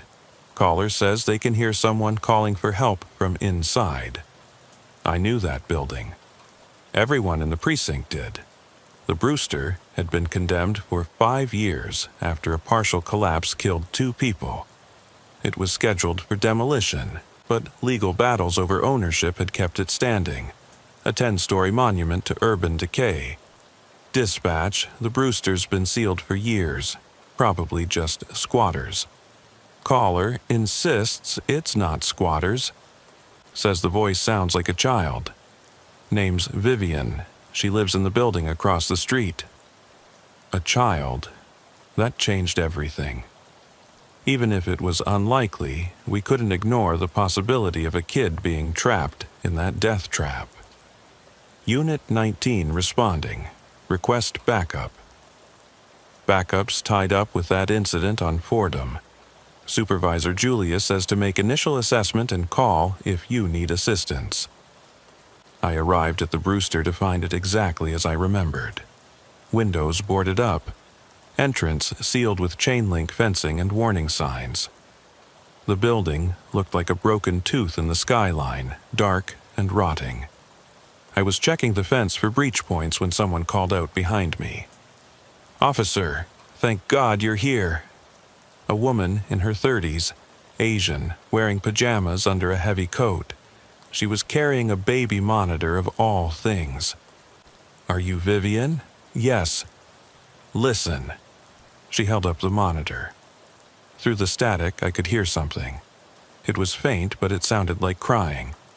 A child's crying. "Ma'am, that could be interference from anywhere." "No, it's not." I've been picking it up for 3 nights now, always between 2 and 4 a.m. It gets stronger when I point it at that building. She aimed the monitor at the Brewster, and the crying did seem to intensify. I have a 2-year-old. I know what a scared child sounds like. I examined the fence more carefully and found what I was looking for. A section near the corner had been cut and hastily wired back together. Someone had definitely been going in and out. "Ma'am, I need you to go back to your apartment. If there's someone in there, it might not be safe." "What about the child?" "I'll handle it. Please go inside." She reluctantly returned to her building, but I could see her watching from her window. I pulled out my radio and called it in, then cut through the weak wiring and entered the condemned building. The lobby was a disaster zone. The ceiling tiles had fallen, creating a carpet of moldy debris. Graffiti covered every surface. My flashlight cut through the darkness, revealing used needles, empty bottles, the detritus of people seeking shelter or privacy for their vices. But there were also fresh footprints in the dust. Adult-sized, multiple sets, leading toward the stairwell. I followed them up. The stairs were treacherous. Some steps were missing entirely, others creaked ominously under my weight. On the 3rd floor, I heard it clearly for the first time. Crying, definitely a child, coming from somewhere above. "Police! Is anyone there? I'm here to help." The crying stopped immediately, replaced by silence so complete I could hear my own heartbeat. I continued up, each floor more deteriorated than the last. On the 6th floor, I found evidence of recent habitation. Sleeping bags, canned goods, battery-powered lanterns. But everything was arranged too neatly, too deliberately. This wasn't a squatter's camp, it was something else. Then I found the photographs. They were taped to the wall, dozens of them. All children, various ages, all looking scared or drugged. My blood went cold. I'd stumbled onto something much worse than I'd imagined. I immediately called for backup. "This is Unit 19. I need immediate assistance at the Brewster building. Possible child endangerment situation. Multiple victims." The radio crackled with static, then Supervisor Julius's voice came through. "Clifford, did you say child endangerment?" "Affirmative. Found evidence of..." A sound behind me made me spin around. A man stood in the doorway, tall and thin, wearing work clothes. He had his hands raised, but something about his smile was wrong. "Officer, thank God you're here," he said. "I'm the night watchman. We've been having problems with people breaking in." "There's no night watchman for this building, it's condemned." His smile widened. You sure about that? That's when I noticed the others. They emerged from doorways and shadows. 3 more men, all watching me with that same unsettling calm. Where's the child? I demanded, hand on my weapon. What child? The first man asked. We haven't seen any child. But even as he spoke, I could hear the crying again, fainter now, coming from the floors above. I'm going to need to see some identification, I said, trying to maintain control of the situation. Of course, officer. The man reached into his pocket slowly, but instead of ID, he pulled out a phone. He showed me the screen. It was playing a recording of a child crying. Amazing what technology can do, he said. You can make people hear anything, make them go anywhere. I drew my weapon. Everyone on the ground now. But they didn't move. They just stood there, watching me. Officer Clifford Washington, the man said, and my blood froze. I hadn't told him my name. 9 years on the force, good record. Wife Marina, daughter Sophie, lives at 2847 Grand Concourse, apartment 4B. How do you? We know everything about everyone who comes here. That's our job, to know, to watch, to manage problems. What problems? The kind that threaten certain operations. The kind that ask too many questions. I kept my weapon raised while backing toward the stairs. My backup is on the way. No, they're not. Supervisor Julius works with us. He sent you here alone for a reason. Julius. I'd known him for 5 years. He'd been to my daughter's birthday party. The betrayal hit like a physical blow. What is this place? I asked. A distribution center, or it was until the building got condemned. But condemned buildings are perfect for our purposes. No one comes here. No one cares what happens here. Distribution of what? Information. The kind that certain people pay very well to obtain. The kind that can destroy lives or save them, depending on who's buying. I was processing this when I heard footsteps on the stairs below. My backup, finally. But the man just smiled wider. That's not your backup, officer. More men entered the room. I counted 6 total now, all positioned to block any exit. Here's what's going to happen, the first man said. You're going to put down your weapon. You're going to forget what you've seen here, and you're going to go home to your family. Not happening? Then your family pays the price. Marina works at Presbyterian Hospital. Night shifts in the ER. Very dangerous neighborhood. Anything could happen. And Sophie, such a beautiful little girl. Be a shame if Child Services got an anonymous tip about neglect. You threaten my family. We don't threaten. We explain consequences. Everything is a choice, officer. Choose wisely. I heard a child cry again, but this time I knew it was a recording. Everything here was fake, manufactured, designed to lure people in. But why? Why the recording of a child? I asked. Because it works.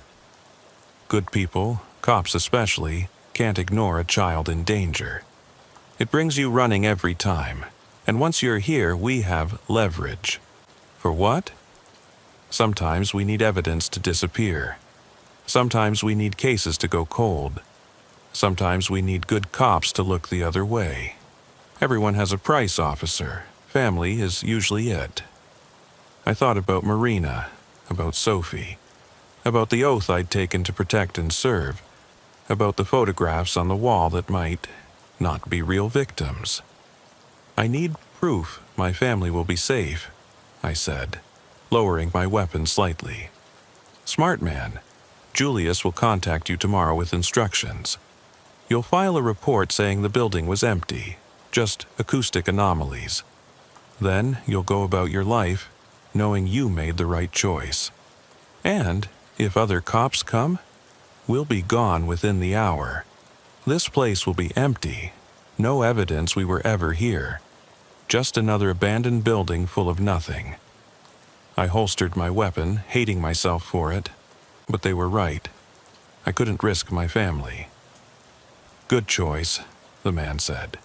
"Now leave. And officer, don't come back, don't investigate, don't be a hero.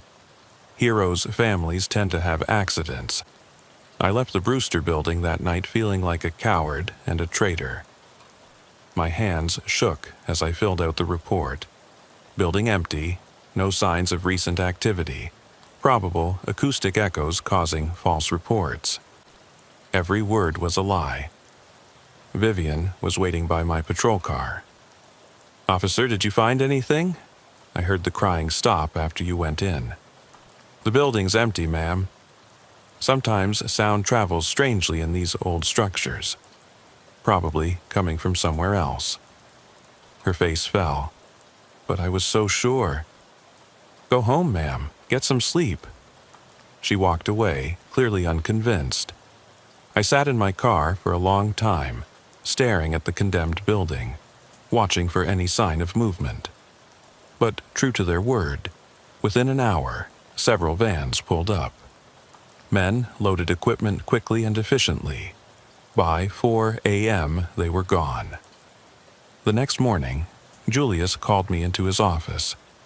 He was a big man, had played college football before joining the force. I'd always respected him. Now I could barely look at him. "Close the door, Clifford." I did, then sat across from him. "Your report from last night, the Brewster building. What about it? That was good work. Knowing when to walk away is as important as knowing when to push forward. Is that what we're calling it? Walking away?" He leaned back in his chair. "You have no idea what you stumbled into last night. Those men you met? They're connected to people who make the cartels look like church groups. Information brokers who sell secrets to the highest bidder. Foreign governments, corporations, anyone with deep enough pockets. And you work for them? I work with them. There's a difference. They help us solve cases sometimes, provide information we couldn't get legally. In exchange, we occasionally look the other way. That's corruption. That's survival. This city runs on compromises, Clifford. Always has. You think we could keep 8 million people from tearing each other apart with just badges and good intentions? Those photographs on the wall? Props, psychological manipulation. They profile everyone who might investigate them, know exactly what buttons to push. For cops, it's always kids in danger. How do you know they were props? Julius's expression darkened. Because I've been doing this for 15 years. I know where the lines are. And if they were real, they weren't. But I saw doubt in his eyes. He didn't know for sure either. Stay away from the Brewster, Clifford. Stay away from Vivian. Do your job, go home to your family, and forget last night happened. I nodded and left his office, but I had no intention of forgetting. That evening, I went home and hugged Marina and Sophie extra tight. Marina noticed something was wrong. "Bad day?" she asked after Sophie was in bed. "Bad night, can't talk about it." She understood. Cop's spouse knew when not to push. But as she slept, I lay awake thinking about those photographs, about the men in that building, about Julius's complicity. The next day, I did something stupid. I ran the building's ownership records, traced shell companies, followed paper trails. The Brewster had changed hands 6 times in 5 years, each time to a different LLC with no clear owner. But buried in the financial records, I found a pattern. Each sale corresponded with major data breaches. Equifax, Target, even government databases. The building was being used as a physical location for digital crimes. I started documenting everything, creating my own file. I couldn't go to Internal Affairs. Julius would know immediately. I couldn't go to the FBI. I didn't know how deep the corruption went. So I investigated alone, carefully during my off hours. 3 days later, Vivian called 911 again. "The crying is back," she reported. "Same building, same time." Dispatch assigned another unit, but I intercepted. I needed to know if they were back. I arrived to find the fence repaired, no signs of entry, but Vivian was outside again, holding her baby monitor. "Listen," she insisted. And there it was, a child crying. But something was different this time. It sounded more real, more desperate. "Ma'am, I need you to go inside." "You're going in again?" "Just checking the perimeter." But as soon as she was gone, I cut through the fence again. I had to know. The building was different this time. Emptier, darker. My footsteps echoed as I climbed the stairs. On the 6th floor where the camp had been, I found nothing but dust and debris. The photographs were gone. No sign anyone had been there. But the crying continued, coming from above. I climbed to the 8th floor, then the 9th. The crying grew louder, more distinct. This wasn't a recording, this was real. On the 10th floor, in what used to be a corner apartment, I found her. A girl, maybe 7 years old, chained to a radiator. She was dirty, terrified, but alive. The moment she saw my uniform, she started sobbing harder. "It's okay," I said, rushing to her. "I'm police. I'm here to help." The chains were new, heavy-duty. I had to call for bolt cutters, which meant calling for backup, which meant Julius would know. But I didn't care anymore. This was a real child in real danger. "What's your name, sweetheart?" "Amy," she whispered.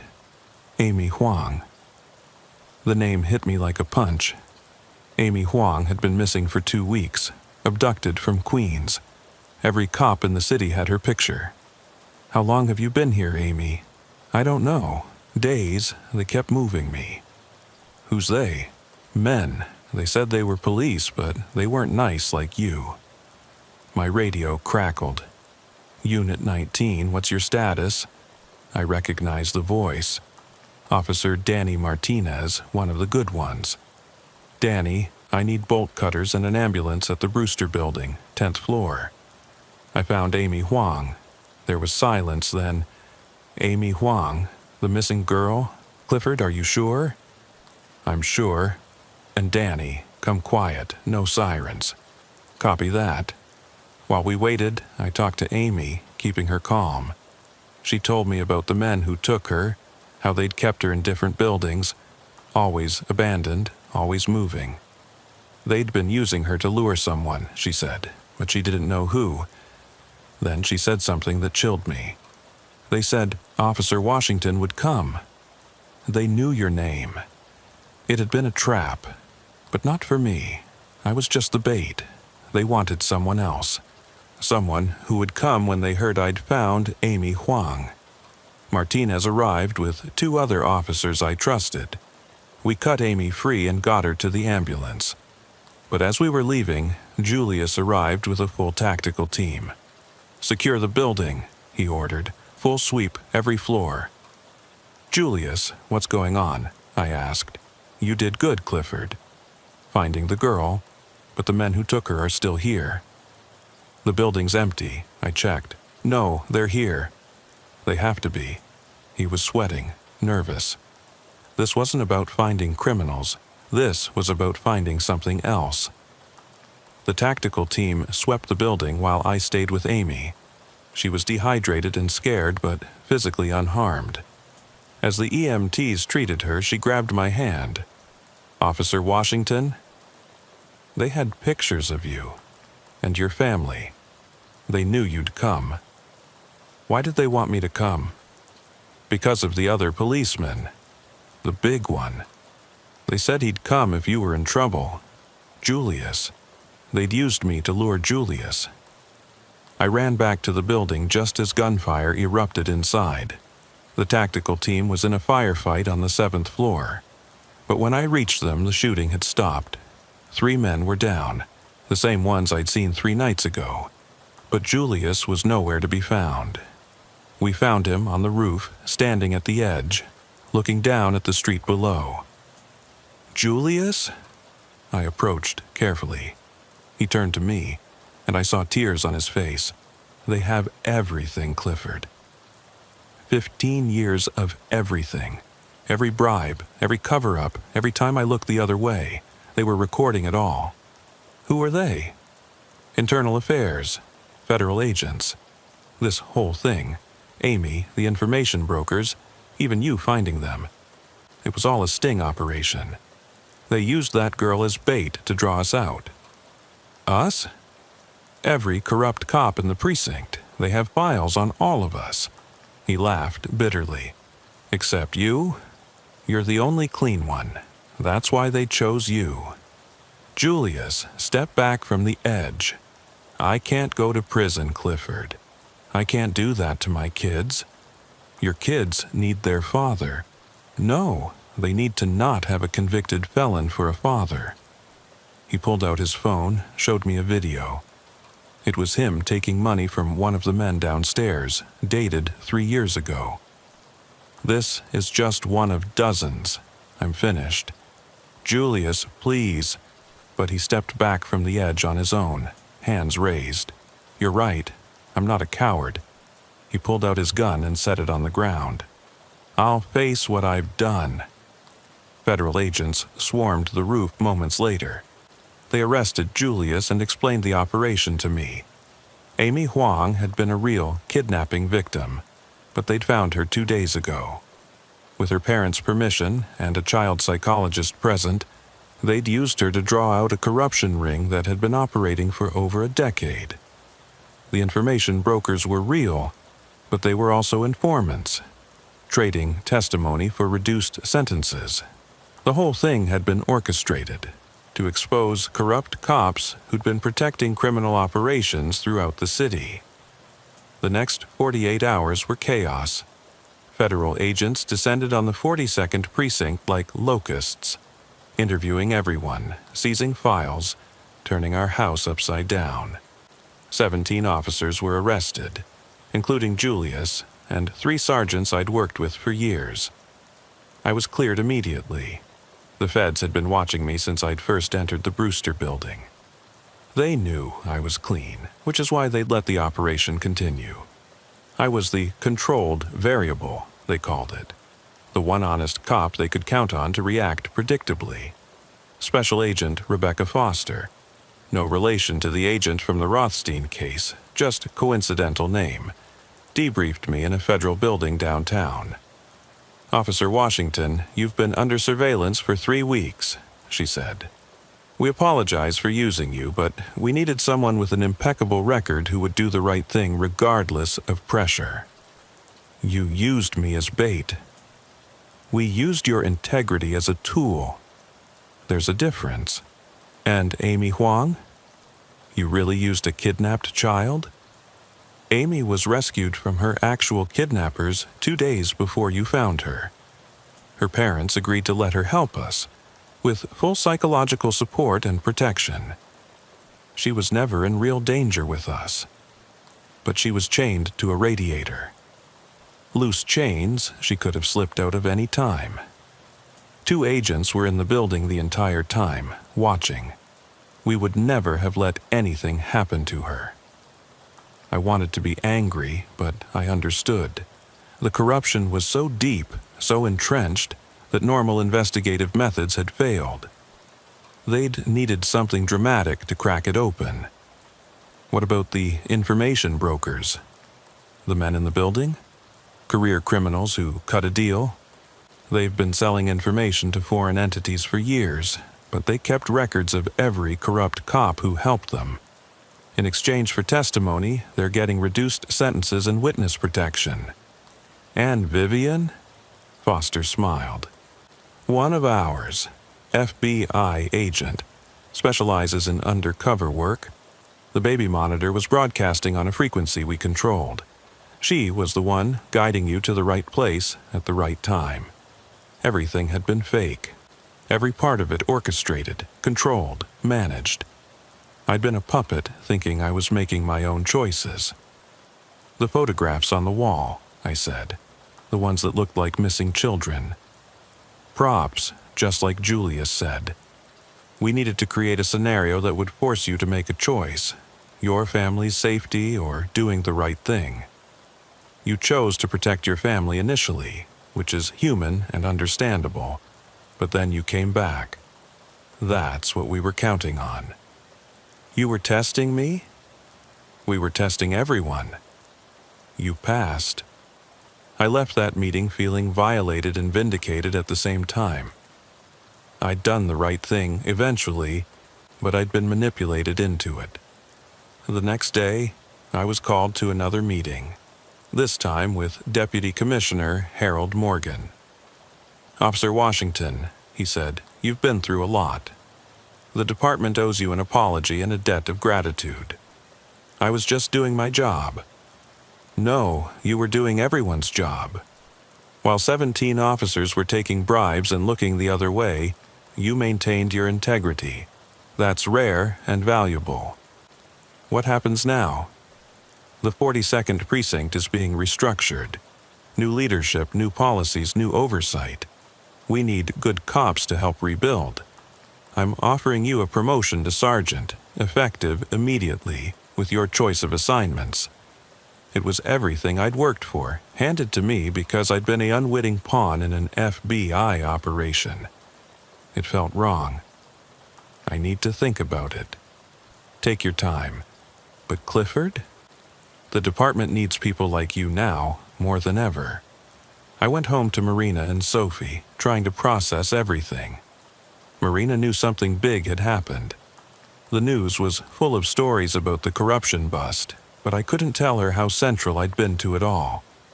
That night, Vivian, or whatever her real name was, knocked on my door. "My name is actually Agent Sarah Park," she said.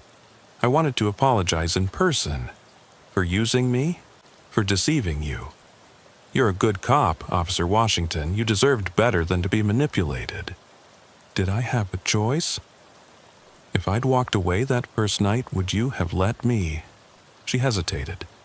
"No, we would have found another way to draw you in. The operation was too important." So, I never had free will in this. You always had free will. You could have taken the bribe, joined Julius's network, protected your family by becoming corrupt. You chose not to. That was real. After she left, I sat with Sophie as she slept, watching her breathe, thinking about the world she was growing up in. A world where good and evil weren't clear-cut, where even the good guys used deception and manipulation to achieve their goals. The next morning, I went to visit Julius in federal detention. He looked older, defeated. "Come to gloat?" he asked. "Come to understand?" He leaned back in his chair. "You want to know how it started?" Simply, a traffic stop, 10 years ago. Guy had a trunk full of cash, obviously dirty. Instead of arresting him, I took a payment to let him go. Just once, I told myself. Just enough to pay for my kids' medical bills. And then they owned me. Each favor led to another. Each payment made the next one easier. Before I knew it, I was coordinating with them, protecting their operations. I told myself I was still a good cop, that I was managing the situation, keeping worse people from taking over. You were lying to yourself. Of course I was. But when you're in it, when your family depends on that money, when you've already crossed the line, there's no going back. There's always a choice. Easy to say when you've never been tested. What if Sophie got sick? What if Marina lost her job? What if someone offered you enough money to solve all your problems, and all you had to do was look the other way once? I wanted to say I'd never take it, but after everything I'd been through, I wasn't sure anymore. 3 weeks later, after the media attention died down, I was called to another condemned building, this time in Queens. Another report of someone trapped inside. My blood went cold. "Is this another operation?" I asked dispatch. Negative, standard call, but I didn't believe in standard calls anymore.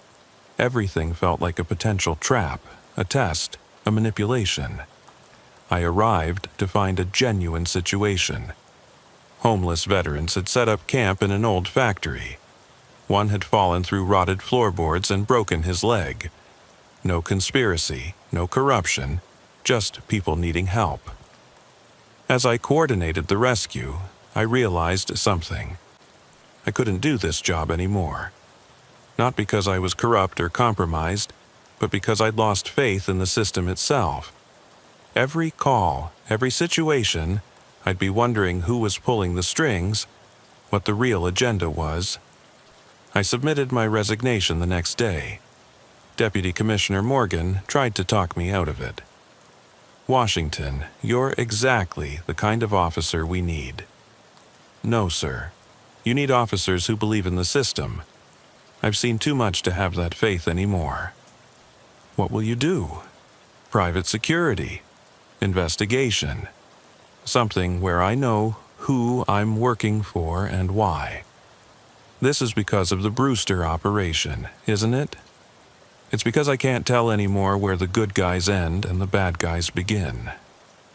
When federal agents use kidnapped children as props and corrupted cops think they're maintaining order, the lines are too blurred." I cleaned out my locker, turned in my badge and gun. 9 years of service ended not with a bang but with quiet disillusionment. Marina supported my decision. "I knew something was eating at you," she said. "Better to leave than let it destroy you." But leaving didn't stop the nightmares. I still dreamed about the Brewster building, about finding Amy Huang, about Julius on that rooftop. I dreamed about all the condemned buildings in the city and wondered what was really happening inside them. 6 months later, I got a call from an unknown number. "Officer Washington?" The voice was familiar, but I couldn't place it. "I'm not an officer anymore." "Right, Mr. Washington then. This is Amy Huang's father. I wanted to thank you. The FBI saved your daughter, not me." "No, you saved her. When you found her in that building, when you comforted her, you were the first person in 2 weeks who made her feel safe. The FBI agents were using her, just like her kidnappers did in different ways. But you just saw a scared little girl who needed help. I was being used, too. But you didn't know that. Your compassion was real. That matters." After the call, I sat in my new office. I'd started my own investigation firm, and thought about what he'd said.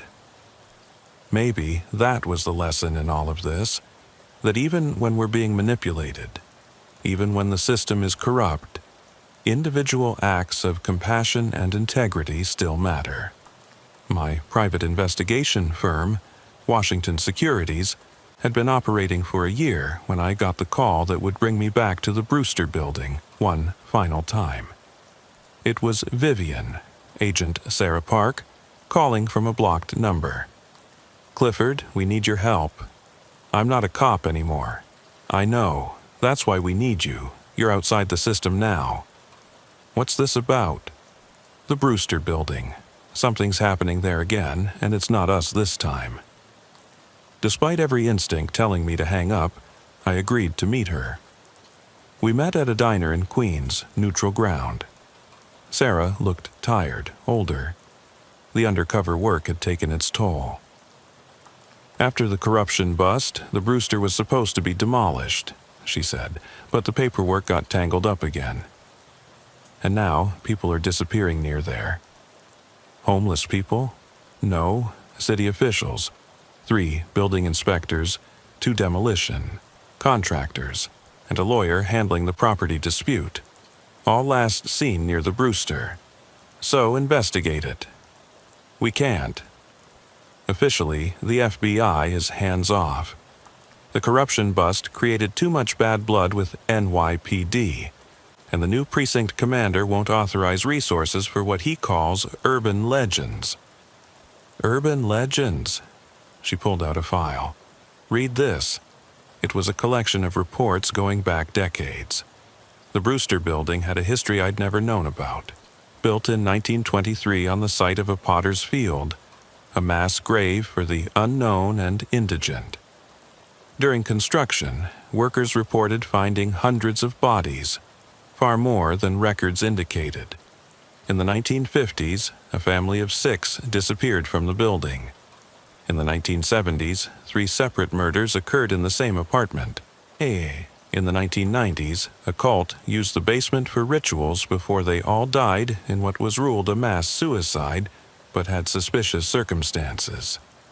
Every time someone tries to demolish it, people involved in the demolition disappear or die, Sarah said. The city keeps condemning it, but it never comes down. You're talking about a cursed building. That's not real. I'm talking about patterns. Maybe it's not supernatural, but something about that building attracts violence and madness.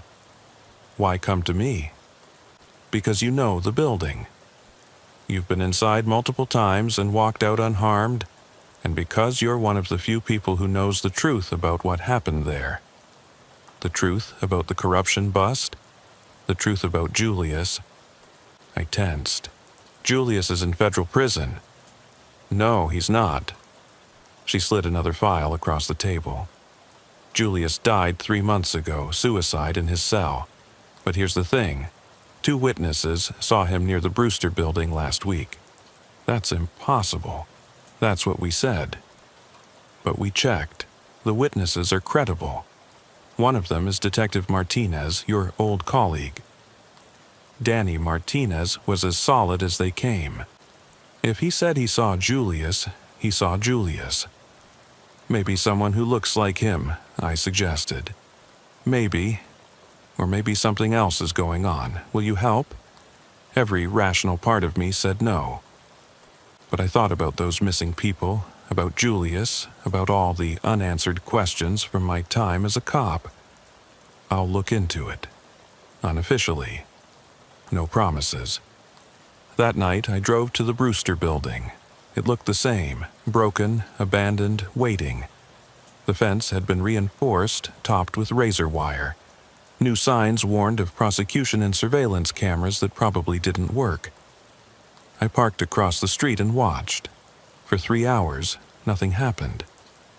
Then, at exactly 2:17 a.m., the same time I'd first been called there, I saw movement.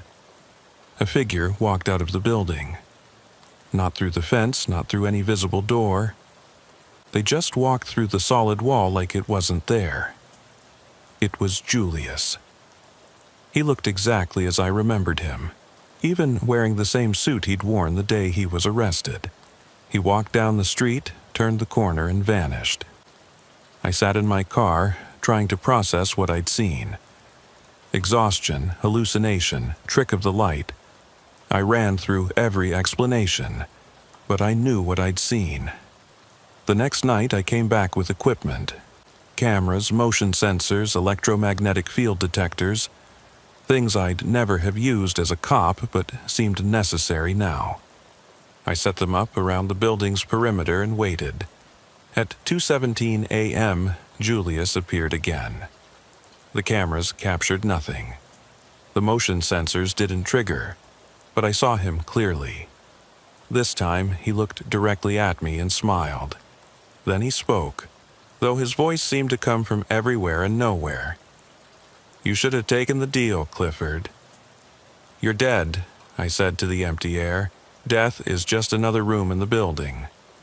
We all end up here eventually. This isn't real. Real is relative. The building makes its own reality. Ask the inspectors, ask the contractors.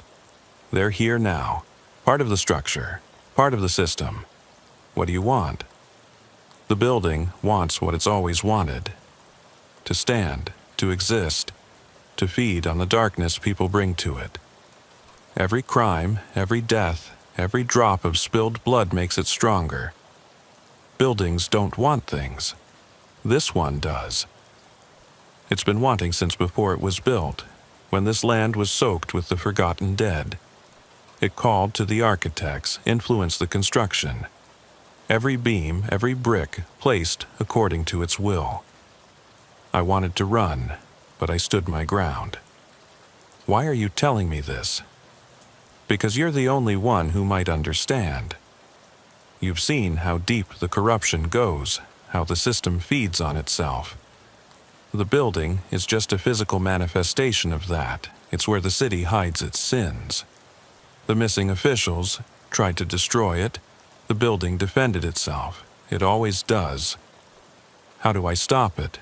Julius laughed, a sound like grinding concrete. You don't. You can't destroy corruption, Clifford. You can only manage it, contain it, work with it. The building will stand until the city falls.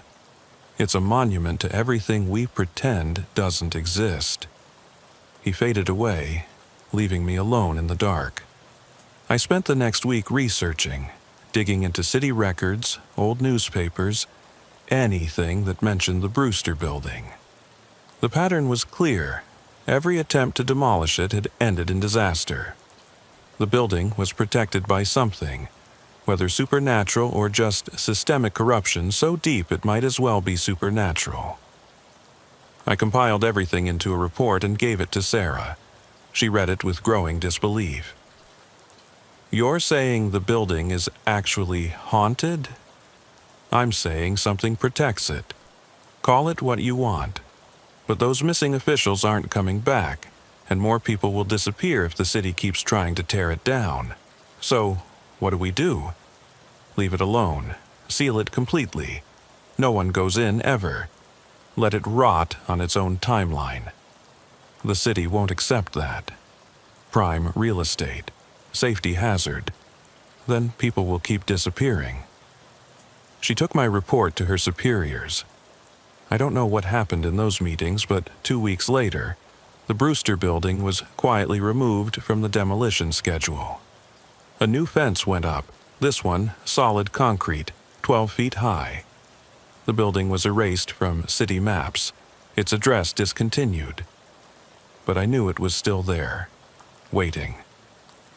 Marina asked me one night why I seemed so troubled. There are things in this city, I said, that shouldn't exist but do. Things that feed on our worst impulses and grow stronger from them. Like what? Like buildings that won't fall down. Like corruption that won't die. Like the darkness that lives in places we've abandoned. She held me close. Then we stay in the light. Yeah, we stay in the light. 3 years have passed since then. The Brewster building still stands behind its concrete wall. Occasionally, someone reports strange sounds from inside or claims to see figures in the boarded windows. The reports are filed and ignored. I've built a good business, investigating insurance fraud and corporate espionage. Clean, simple cases with clear answers. I don't take cases involving abandoned buildings or missing persons near condemned sites. I've learned my limits. Sometimes Danny Martinez calls me, tells me about weird cases that remind him of the Brewster. I tell him to walk away, to stick to normal crimes with normal criminals. He usually listens. But late at night, when I can't sleep, I think about Julius's words. About buildings that want things. About corruption so deep it becomes physical. About the forgotten dead whose burial ground became a monument to the city's sins. I think about all the condemned buildings in New York, all the abandoned places where the city hides what it doesn't want to see. Each one potentially another Brewster, another trap, another hungry mouth waiting to feed. The city has always been built on graves. Every foundation laid over bones. Every skyscraper rising from soil enriched by the dead. We just pretend not to know it. Pretend the past stays buried. But sometimes it doesn't. Sometimes it rises, takes shape, becomes a building that won't fall down no matter how hard we try. The Brewster building is still there. It will always be there. A reminder that some things can't be demolished, can't be reformed, can't be saved. They can only be contained, walled off, left to rot in their own darkness. And we can only hope the walls hold. My name is Officer Raymond Cross, and I've been with the NYPD for 15 years. I've worked patrol in some of the toughest neighborhoods in Brooklyn, responded to countless emergencies, and seen things that most people only experience in nightmares. But nothing in my career prepared me for what happened during those 3 weeks in October, when the Brooklyn Bridge became the center of an investigation that challenged everything I thought I knew about my city. It started on October 3rd, a Thursday morning at 6:47 a.m. I was on patrol near the Manhattan entrance of the Brooklyn Bridge when dispatch came through my radio. Unit 7-4, we have a 10-54 at the Brooklyn Bridge. Maintenance crew requesting police presence. Possible suspicious package. A 10-54 was code for a possible dead body.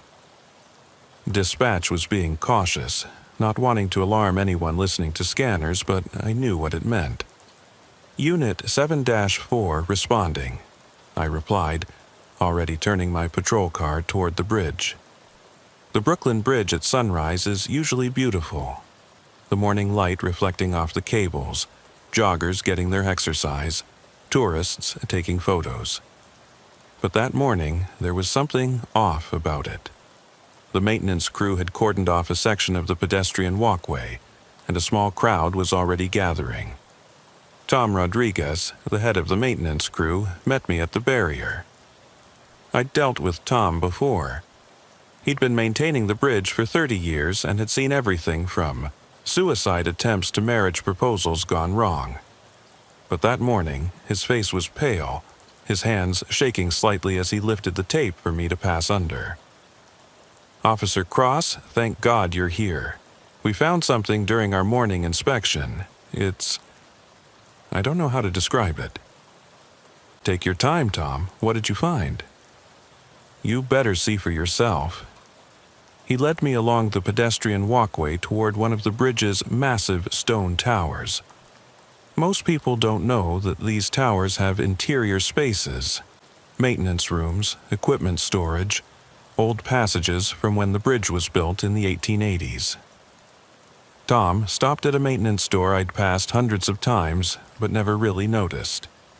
It was painted to blend with the stone, marked only with a small, authorized personnel only sign. The door was open, which was unusual.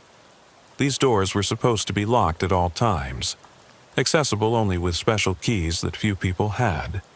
Was this door open when you arrived? I asked. No, it was locked. We opened it for the monthly inspection. But, officer, what's inside? We haven't touched anything. We just backed out and called you. I pulled out my flashlight and entered the narrow passage. The walls were original stonework from the 1880s, damp and cold. The passage led to a small chamber, maybe 15 feet square, lit by a single bare bulb. What I saw there made me stop in my tracks. The room had been transformed into some kind of shrine. The walls were covered with photographs. Hundreds of them, maybe thousands. All were of the Brooklyn Bridge, taken from every conceivable angle, in every type of weather, at every time of day. But these weren't tourist photos. Each one had dates and times written on them in meticulous handwriting, some going back decades. In the center of the room was a table covered with notebooks, maps, and what looked like architectural blueprints of the bridge. But what really caught my attention was the wall directly opposite the entrance. Someone had painted a massive mural of the bridge, but it was wrong somehow. The perspective was distorted, the cables seemed to writhe like snakes, and there were shapes in the water below that didn't belong there. Tom, I called back, how long since someone was in here? Last monthly inspection was September 3rd. Everything was normal then, just storage equipment and some old tools, 1 month. Someone had created all of this in 1 month. I photographed everything, then noticed something else. A camping cot in the corner, cans of food, water bottles. Someone had been living here. Recently, too, judging by the fresh apple core in a makeshift trash bin. I called for backup and began examining the notebooks. They were filled with observations about the bridge, but not the kind of notes an engineer or historian would make. These were personal, almost intimate. Entries like, October 1st, 3:23 a.m., the bridge sang tonight. Low frequency, almost below hearing. Lasted 17 minutes. September 15th, sunset, counted 1,847 people crossing. 3 stopped at the exact center. They heard it too. September 28th, 2 a.m. The cables are tightening. The bridge knows something is coming. The writing was neat, precise, but there was something disturbing about the content. Whoever wrote this believed the bridge was alive, that it was communicating somehow. My backup arrived. Officer Janet Miller, a 5-year veteran I'd worked with before. She whistled low when she saw the room. What do you think, Ray? Homeless person with mental health issues. Maybe, but look at this equipment. I pointed to the corner where surveying tools, expensive cameras, and what looked like sound recording devices were neatly arranged. This stuff costs thousands of dollars, and these blueprints, these are official city documents.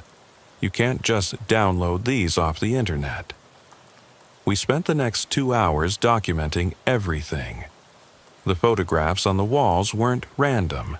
They were organized chronologically, creating a visual timeline of the bridge spanning what looked like 40 years. Some of the older photos were Polaroids, faded with age. The newer ones were high-quality digital prints. Then Janet found something that changed the entire investigation. Ray, look at this. She was holding one of the notebooks, open to a page near the back. It was a list of names, each with a date beside it. I recognized some of them immediately. They were people who had jumped from the bridge. Suicides spanning the last 5 years. But here's what made my blood run cold. Beside each name was written, accepted or rejected, and the accepted ones all had additional notes like, heard the call, or understood the promise, or became part of the structure. We need to get a detective down here, I said. This is beyond a simple trespassing case. Within an hour, the small room was crowded with investigators. Detective Marcus Hammond from Major Crimes took over the scene. He was a tall, thin man with 20 years on the force, known for his methodical approach to unusual cases. Cross, you were first on scene. What's your take? Someone's been obsessed with this bridge for years, possibly decades. They've been living here, documenting everything, and they seem to have some connection to the suicide cases. Hammond nodded, studying the mural. This artistic style, I've seen it before. There was a case about 10 years ago, a series of break-ins at construction sites around the city. The perpetrator left similar murals, distorted perspectives, architectural subjects that seemed alive. We never caught them. You think it's the same person? Maybe. The case went cold after the break-in stopped. We assumed they'd left the city or died. A lot of these obsessive types, they don't last long on the streets. We were interrupted by Tom Rodriguez, who had been waiting outside. Officers, I just remembered something. About 3 weeks ago, one of my crew mentioned seeing someone on the bridge at odd hours. Not on the walkway, but actually on the cables, up high, where maintenance doesn't even go.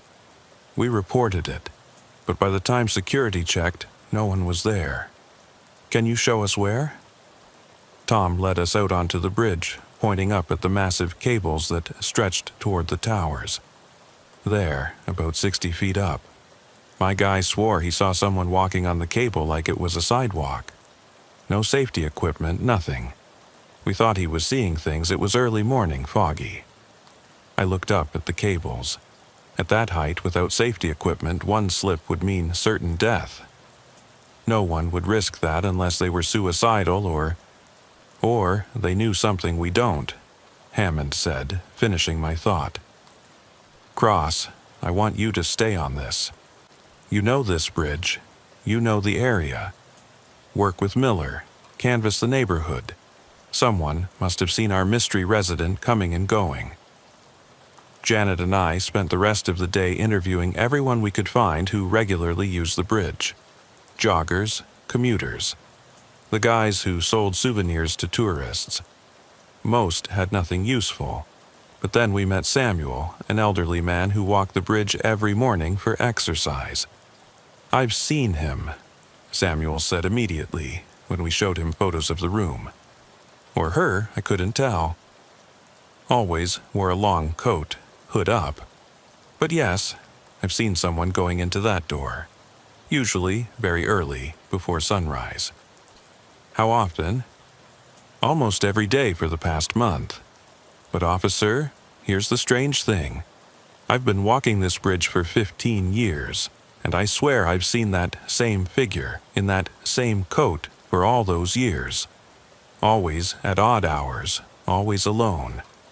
The same person for 15 years? Samuel shrugged. Same coat, same walk, same way of stopping at certain points on the bridge and just listening, like they're hearing something the rest of us can't. That evening, I went home troubled. My wife, Teresa, noticed immediately. Rough day? Strange day. We found someone living in the Brooklyn Bridge. Not under it, actually inside one of the towers. That's possible? Apparently. Teresa, you grew up here. Do you remember any stories about the Brooklyn Bridge? Urban legends, that kind of thing? She thought for a moment. My grandmother used to say the bridge demanded sacrifices. That's why so many people jump from it. The bridge calls to them. But that was just old superstition. What else did she say? That the builders put something in the foundation. Not just the bodies of the workers who died during construction. Everyone knows about those. But something else. Something to make the bridge last forever. She said that's why it's outlasted every other bridge from that era. That night, I couldn't sleep. I kept thinking about those notebooks, about the list of names, about someone walking on cables 60 feet above certain death. At 3 a.m., I gave up on sleep and decided to drive back to the bridge. The bridge at night is a different creature than during the day. The tourists are gone, traffic is minimal, and you can actually hear the structure itself.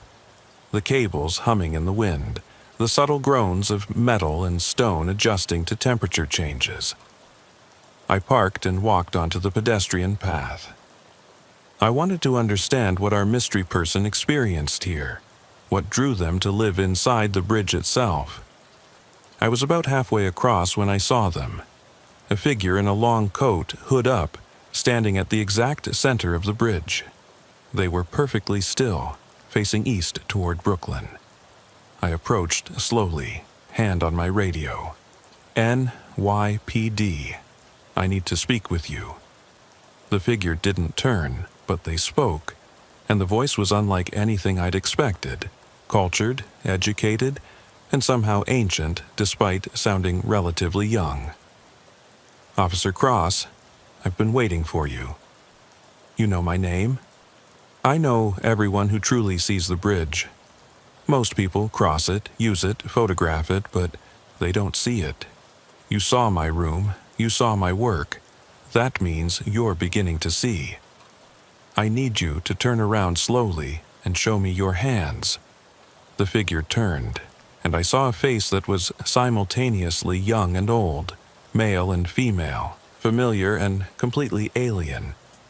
It was as if multiple faces were superimposed on each other, shifting based on the angle of view. My name is Morgan, they said, and I've been the bridge's keeper for longer than you'd believe. How long? Since 1883. Since the day it opened. Since the day I helped build it. That's impossible. That would make you over 140 years old. Morgan smiled, and for a moment their face solidified into that of a young man, maybe 30. The bridge preserves what it needs. I was a worker on the construction crew. I fell from the caisson, should have died, but I heard the bridge's voice as I fell, and it offered me a choice: death or service. I chose service. I should have called for backup, should have arrested them for trespassing at minimum, but something kept me listening. What does the bridge want? To exist, to connect, to be remembered. Every bridge is a miracle, Officer Cross, a human defiance of natural barriers. But this bridge is special. It was built with intention beyond mere transportation. The designers, the workers, we put our souls into it. And in return it gave us immortality. The people who jump, some hear the call and misunderstand it. They think it's calling them to death, but it's actually calling them to join it, to become part of something eternal. Those I mark as accepted, understood at the last moment. Their energy, their essence, strengthens the bridge. You're talking about human sacrifice. I'm talking about transformation. Every great structure requires sacrifice. The ancient builders knew this. That's why they buried people in foundations, why they mixed blood with mortar.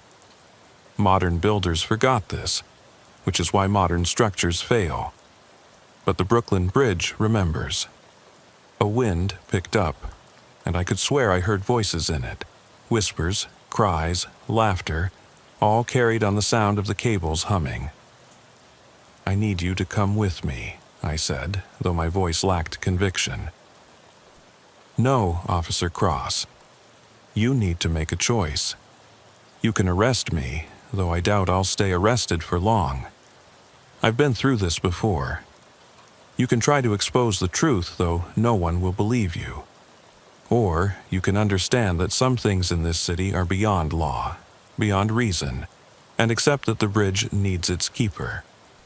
And if I refuse all of those options, then the bridge will choose a new keeper. It always does. Perhaps it's already chosen you. Why else would you be here at 3 a.m.? Why else would you see what others miss?" Before I could respond, Morgan stepped backward, over the railing, and fell. I rushed to the edge, looking down at the dark water below, but there was no splash, no sign they'd ever fallen. Then I heard their voice behind me. "The bridge protects its own, Officer Cross." I spun around, but the walkway was empty. I was alone on the bridge, with only the wind and the whispers for company. I didn't report my encounter with Morgan. How could I? No one would believe me, and I wasn't entirely sure I believed it myself. Maybe I dozed off in my car. Maybe the stress of the case had gotten to me. But when I returned to the precinct the next morning, I found Detective Hammond waiting for me with a grim expression. "Cross, we've got a problem." "The room in the bridge tower, it's empty." "What do you mean empty?" "Everything's gone. The photographs, the notebooks, the equipment, even that mural. The walls have been painted over. It's like it was never there." "That's impossible. We have photographs, evidence logs." "I know, but the physical evidence is gone. And here's the really strange part. The maintenance crew swears they locked that door yesterday evening when we finished processing the scene. But when they came this morning for us to continue the investigation, it was like the room had been reset to its original state. We drove back to the bridge together. Hammond was right. The room was completely bare, smelling of fresh paint. The only thing that remained was the faint outline of where the photographs had been taped to the walls, visible only if you knew where to look. "Someone's playing games with us," Hammond said. "They must have had a team come in overnight." But I knew better. I remembered Morgan stepping off the bridge and appearing behind me. If they could do that, clearing a room would be child's play. What about the digital evidence? Our photos? That's the only thing we have left. I've sent copies to the FBI's Behavioral Analysis Unit. Maybe they can make sense of the notebook's contents. Over the next 3 days, I threw myself into researching the bridge's history. I spent hours in the city archives, the New York Public Library, anywhere that might have records from the bridge's construction. What I found was disturbing. The Brooklyn Bridge's construction was famously deadly. At least 20 workers died during the building process, possibly more. But the official records had gaps. There were references to workers who simply disappeared, never confirmed dead but never seen again. And there were strange reports from the time, workers claiming to hear voices in the caissons, the massive wooden boxes used to dig the foundations underwater. Several workers reported that the bridge spoke to them while they worked in the compressed air environment. I found a journal entry from Washington Roebling, the chief engineer who supervised the bridge's construction after his father died. Most of his writings were technical, precise, but one entry stood out. The bridge demands its due. Father knew this, I believe, which is why he insisted on the specific placement of the foundations. Not for engineering reasons, the calculations would have worked with different positions, but for something else. The workers feel it. Some have taken to leaving offerings at the tower bases.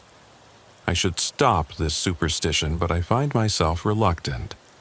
Perhaps they understand something I do not.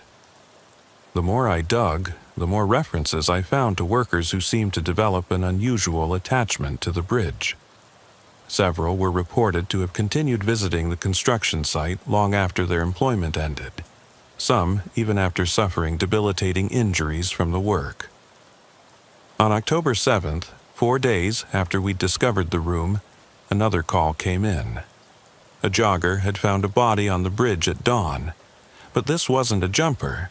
The body was on the pedestrian walkway, laid out carefully with arms crossed, facing the sky. I arrived to find the area already cordoned off. The victim was a middle-aged man, well-dressed, no obvious cause of death. But what made everyone nervous was his expression. Perfectly peaceful, almost euphoric. No ID, Officer Miller told me. But look at his hands. The man's palms had strange marks, not injuries exactly, but patterns that looked almost like the cable designs of the bridge itself, as if they'd been branded or tattooed there. But the marks seemed to go deeper than skin, like they were part of his flesh. The medical examiner, Dr. Lisa Park, was puzzled. No signs of violence, no drugs in the preliminary field test. If I had to guess, I'd say he just stopped living, like his body decided it was done. That's not medical terminology, Doc? No, but it's the best I can offer right now. I'll know more after the autopsy. While the scene was being processed, I walked to where the body had been found.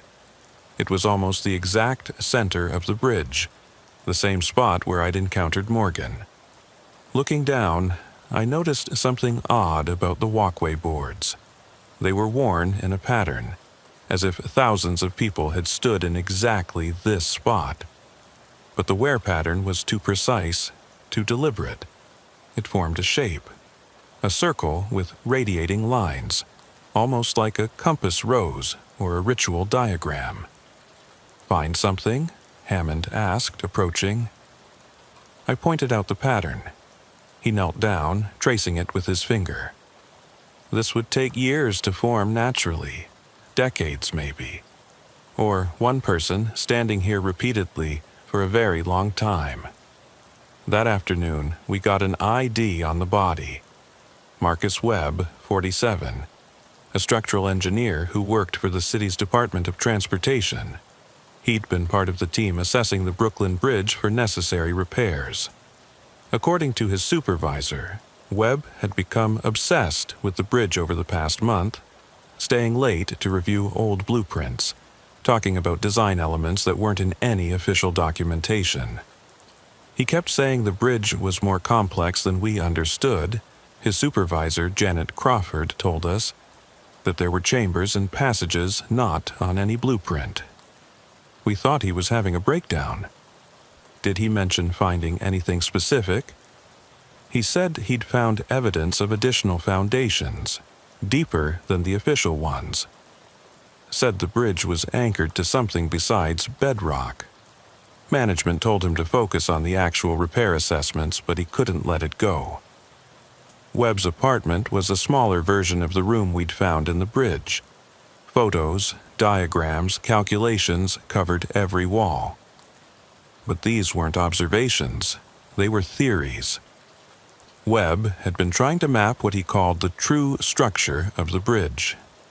According to his notes, the Brooklyn Bridge had been built on a much older foundation, something predating European settlement of Manhattan. He'd found references in old Native American oral histories to a crossing place between worlds, a spot where the physical and spiritual realms touched. The bridge had been built on this exact spot. "This is insane," Hammond said, reading through Webb's notes. He's talking about ley lines, sacred geometry, dimensional gateways, but I noticed something else in Webb's research. Photographs of other people, all taken on the bridge. Each photo was labeled with a date and a single word: potential. One of the photos was of me, taken 3 days ago, standing at the center of the bridge. That night, unable to sleep again, I found myself drawn back to the bridge. This was becoming a pattern, I realized, the same compulsion that Webb must have felt, that Morgan certainly felt. The bridge was calling, and I was answering. This time, I wasn't alone on the walkway. There were others, maybe a dozen people, all standing at different points along the bridge. They didn't acknowledge each other, didn't speak, just stood there as if waiting for something. I approached one, a young woman who looked like a college student. "Excuse me, are you okay?" She turned to me slowly, as if waking from a dream. "Oh, yes, I like to come here at night. It's peaceful." "Do you come here often?" "Every night for the past week. I don't know why. I just feel like I need to be here." I asked the others similar questions and got similar answers. They were all drawn here, compelled by something they couldn't explain, and they'd all started coming within the last month. "It's gathering them," a familiar voice said behind me.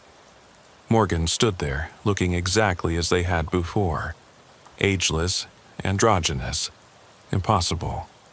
"The bridge, it's calling them, just like it called you, like it called Webb. Webb is dead. Webb is transformed. He understood what the bridge offered and accepted it. His body couldn't contain what he became, so it was discarded. You're talking about murder. I'm talking about evolution. The bridge is more than steel and stone, Officer Cross. It's a living system, an organism that spans both the physical and metaphysical. These people feel its pull because they have the potential to understand this. And if they don't understand, then they go home, confused but unharmed. The bridge only takes those who choose to be taken. Like the suicides?" Morgan's expression darkened. "Those are failures. People who hear the call but misinterpret it as a call to death rather than transformation. I try to prevent those when I can, but I can't be everywhere. Why are you telling me this? Because you're going to be faced with a choice soon, and I want you to make it with full knowledge. The bridge has chosen you as a potential keeper. Webb was another candidate, but he tried to understand it intellectually rather than intuitively. The bridge requires both. I'm a cop. I uphold the law. And what law covers this? What statute applies to a structure that exists partially outside normal space-time? You've seen the evidence, Officer Cross. You know this isn't a conventional crime." Before I could respond, my radio crackled. Emergency call. Another body on the bridge. But this time, It was someone I knew. Detective Hammond was found at the bridge's Brooklyn Tower, unconscious but alive. When the EMTs revived him, he was incoherent, talking about seeing the structure beneath the structure and the weight of all those souls. At the hospital, I sat with him as he stabilized. His first clear words were, "Cross, I followed you last night. I saw you talking to someone, but when I looked directly at them, they weren't there. Or they were there, but also weren't. I can't explain it. What happened after that? I felt it pulling me, the bridge, like it was inside my head, showing me things, the real history, the true purpose. Did you know there are rooms throughout the bridge? Not just maintenance spaces, but actual rooms, furnished, lived in. I saw people there, but they were wrong. Too old, but looking young, or young, but moving like they were ancient. Hammond, you need to rest. No, listen. I found something in the tower before I passed out.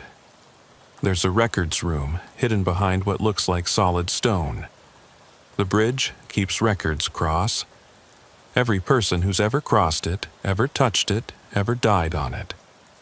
Their names are carved into metal plates, thousands of them, millions maybe. He grabbed my arm with surprising strength. Your name was there, Cross. But it wasn't in the past section. It was in the future section. Dated October 31st this year. October 31st, 3 weeks away. Hammond was sedated before he could tell me more, but his words echoed in my mind. The bridge had already decided my fate, apparently. But decided what exactly? I went back to Webb's apartment looking for anything about October 31st. In his calendar, that date was circled with a note. The anniversary. Anniversary of what? I searched through historical records and found it. October 31st, 1883, was exactly 5 months after the Brooklyn Bridge opened to the public. But more importantly, it was the date of a major accident during construction that had been covered up. A section of the bridge had collapsed, killing several workers. Their bodies were never recovered, allegedly swept away by the river. But there were rumors they'd been entombed in the bridge itself, sealed inside the stonework to hide the construction company's negligence. My phone rang. Dr. Park from the medical examiner's office. Cross, you need to see this.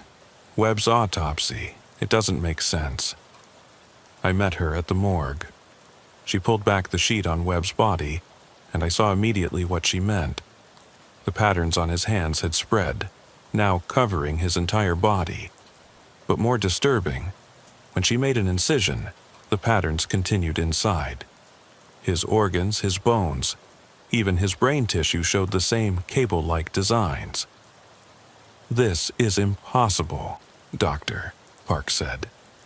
These patterns go down to the cellular level. It's like his entire body was restructured according to some kind of blueprint. The bridge's blueprint? She looked at me strangely. That's a weird thing to say, but yes, the patterns match the stress diagrams of the Brooklyn Bridge's cable system. It's like he was becoming part of it. I left the morgue with more questions than answers. But one thing was becoming clear. The bridge wasn't just a structure. It was something far more complex, far more alive than anyone realized. And it had plans for me. That evening, I went home and told Teresa everything. She listened without interrupting, then said something that surprised me. My grandmother was right, wasn't she? About the bridge being alive. I don't know, maybe. Ray, I want you to stay away from it. Request a transfer, take vacation time, anything. Please. I can't. There are people in danger. Those who are being called to the bridge. Someone needs to protect them. Who protects you? I didn't have an answer for that. That night I dreamed of the bridge. But in the dream I could see inside it, see the hidden rooms Hammond had mentioned. They were filled with people, all working on something, maintaining, building, creating. They looked happy, fulfilled in a way I'd never seen in living people. One of them turned to me, and I recognized him from old photographs. Washington Roebling himself, the bridge's chief engineer, who died in 1926. He smiled and said, "The work continues, Officer Cross. It always continues. The bridge is never finished, only becoming." I woke to find the cable patterns from Webb's body faintly visible on my own palms. The marks on my palms were undeniable, faint but clearly visible. The same cable patterns that had covered Webb's body. I tried scrubbing them off, used every cleaning product I could find, but they weren't on my skin.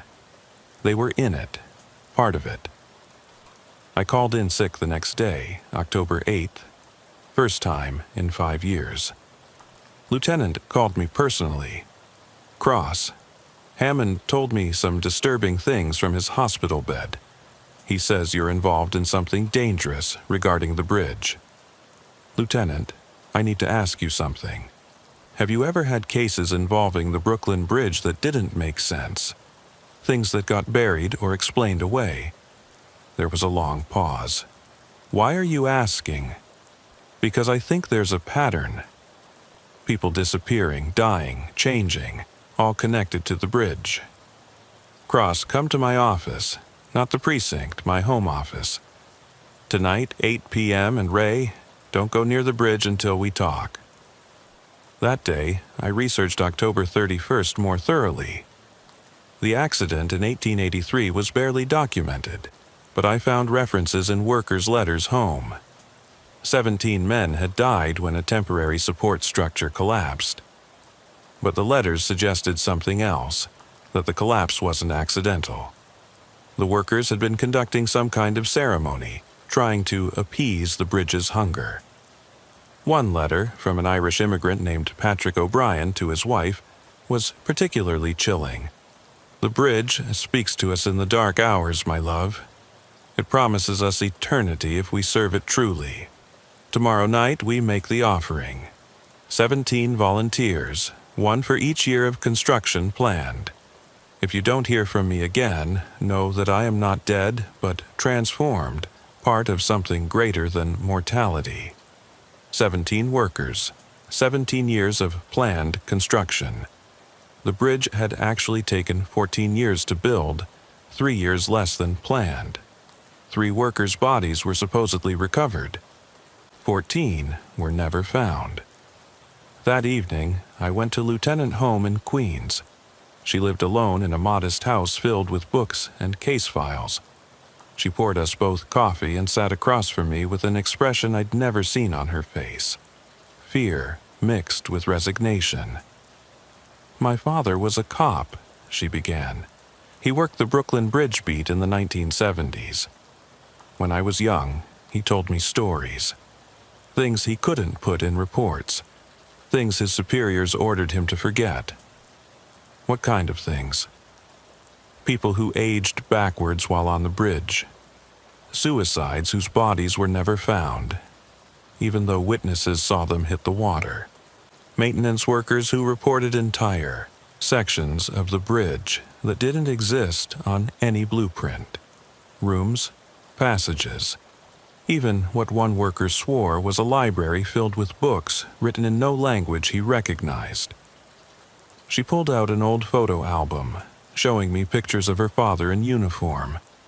In one, he was standing on the Brooklyn Bridge with another officer. That's his partner, James Morrison. One night in 1978, Morrison went to check a disturbance on the bridge. He was gone for 3 hours. When he came back, he'd aged 20 years. His hair was white, his face lined, but his ID, his fingerprints, everything confirmed he was still 32-year-old James Morrison. He retired the next day, never spoke about what happened. Where is he now? He died in 1985. But here's the strange thing. At his funeral, my father swore he saw Morrison on the Brooklyn Bridge, looking exactly as he had before that night in 1978. You think he's still there? I think the bridge takes people, Cross. Takes them and keeps them, uses them for something. My father spent his last years researching it, trying to understand. He left me all his notes. She handed me a thick folder. Inside were dozens of reports, newspaper clippings, photographs, all documenting strange occurrences on the Brooklyn Bridge dating back to its opening. But what caught my attention was a list of names, with dates beside them. My name was at the bottom, with October 31st, 2024 written next to it. Your father wrote my name? That's impossible. He died before I even joined the force. Look at the handwriting for your entry. It's different. Someone added it later. I examined it closely. The handwriting was familiar, it was mine. But I had no memory of writing it. Cross, I think you should leave the city. Take your family and go, at least until after October 31st. I can't. People are being drawn to the bridge if I'm not there. If you're not there, maybe fewer people will be drawn. Have you considered that you might be the catalyst? That the bridge is using you to gather others? I hadn't considered that, and the thought chilled me. When I got home, Teresa was waiting with our bags packed. We're leaving, she said. My sister in Boston. We can stay with her until this passes. Teresa, the marks on your hands are spreading. I can see them on your arms now. Whatever is happening to you, we need to get you away from that bridge. She was right. The patterns had spread up my forearms, faint but visible. But as we drove toward the city limits, something strange happened. The closer we got to leaving New York, the more pain I felt. It started as discomfort, then became actively painful, like my bones were being pulled apart. Ray, what's wrong? I can't leave, it won't let me. We turned back, and immediately the pain subsided. The bridge had claimed me already. I couldn't leave its range. That night, October 8th, going into the 9th, I gave up fighting and went to the bridge. Morgan was waiting at the center, along with about 30 other people. They all had the same marks on their skin, in various stages of development. The gathering has begun, Morgan said. October 31st approaches, and the bridge must renew itself. Renew itself? How? Every structure needs maintenance, Officer Cross, but the Brooklyn Bridge maintains itself through us. Every person who bears the marks becomes part of its support system, lending their life force to keep it strong. You're talking about human sacrifice. No, I'm talking about symbiosis. The bridge gives as much as it takes. Those who join with it fully gain immortality of a sort. Their consciousness becomes part of the bridge's greater awareness. They experience every crossing, every sunrise, every moment of the bridge's existence. One of the gathered people stepped forward. A young woman named Diana, whom I'd met earlier. Officer, I was dying. Terminal brain cancer. 3 weeks to live, the doctors said. But since the marks appeared, the tumors have been shrinking. The bridge is healing me, transforming me into something that can't die from disease. Others shared similar stories. Chronic pain disappearing, mental illness clearing, injuries healing at impossible rates. The bridge wasn't just taking, it was giving, transforming, improving those it marked. But Webb died, I pointed out. Webb tried to resist the transformation, Morgan explained. He wanted to understand it intellectually while fighting it physically. The process requires surrender, acceptance. Those who fight it are destroyed by it. And on October 31st, the ritual completes. Those who are ready join fully with the bridge. Those who aren't, they're released, the marks fade, and they go on with their lives never quite remembering what happened. How many join fully? Usually one or two. This year seems different. The bridge is calling more strongly. Perhaps because the city above has grown so much, the bridge needs more support to maintain the connection between Brooklyn and Manhattan. Or perhaps because something else is coming, something that will require the bridge to be stronger. I wanted to leave, to run, but I also wanted to stay. The bridge's pull was like gravity, natural, inevitable, almost comforting. Over the next week, I continued going to work, but my focus was entirely on the bridge. I researched every death, every disappearance, every strange occurrence. The pattern was clear once you knew what to look for. The bridge had been taking people since it opened, incorporating them into itself. Hammond was released from the hospital on October 15th. He came to see me immediately. Cross, we need to stop this. Whatever's happening, it's not natural. Define natural. The bridge has been doing this for 141 years. At what point does something become part of the natural order? He stared at me, shocked. That's not you talking. That's the bridge, was it? I couldn't tell anymore. My thoughts felt like my own, but they were aligned with the bridge's purpose now. I understood what it needed, what it wanted. Hammond, you felt it too, the pull. You could join us. Us? He backed away. Ray, listen to yourself. You're talking like you're in a cult. Not a cult, a symbiosis. The bridge needs us, and we need the bridge. It's the heart of New York, the connection that makes this city possible. Without it, Manhattan and Brooklyn would be separate worlds. There are other bridges, none like this one. This was the first, the most important. It established the pattern that all other connections follow. Hammond left, but I knew he'd be back. The bridge had marked him too. I could see the faint pattern starting on his hands. On October 20th, the gathering had grown to nearly 100 people. We met on the bridge every night, sharing experiences, feeling the bridge's presence grow stronger. Some people left, unable to accept what was happening, but most stayed, drawn by the promise of transformation. Teresa had stopped trying to convince me to leave. She just watched me with sad eyes as the patterns spread across my entire body. They were beautiful in their way. Geometric perfection, the mathematical precision of engineering made flesh. October 25th brought another death. A city councilman who had been pushing for the bridge's renovation was found on the walkway, his body bearing the marks, but twisted, broken. He had fought the transformation and lost. The media was starting to notice.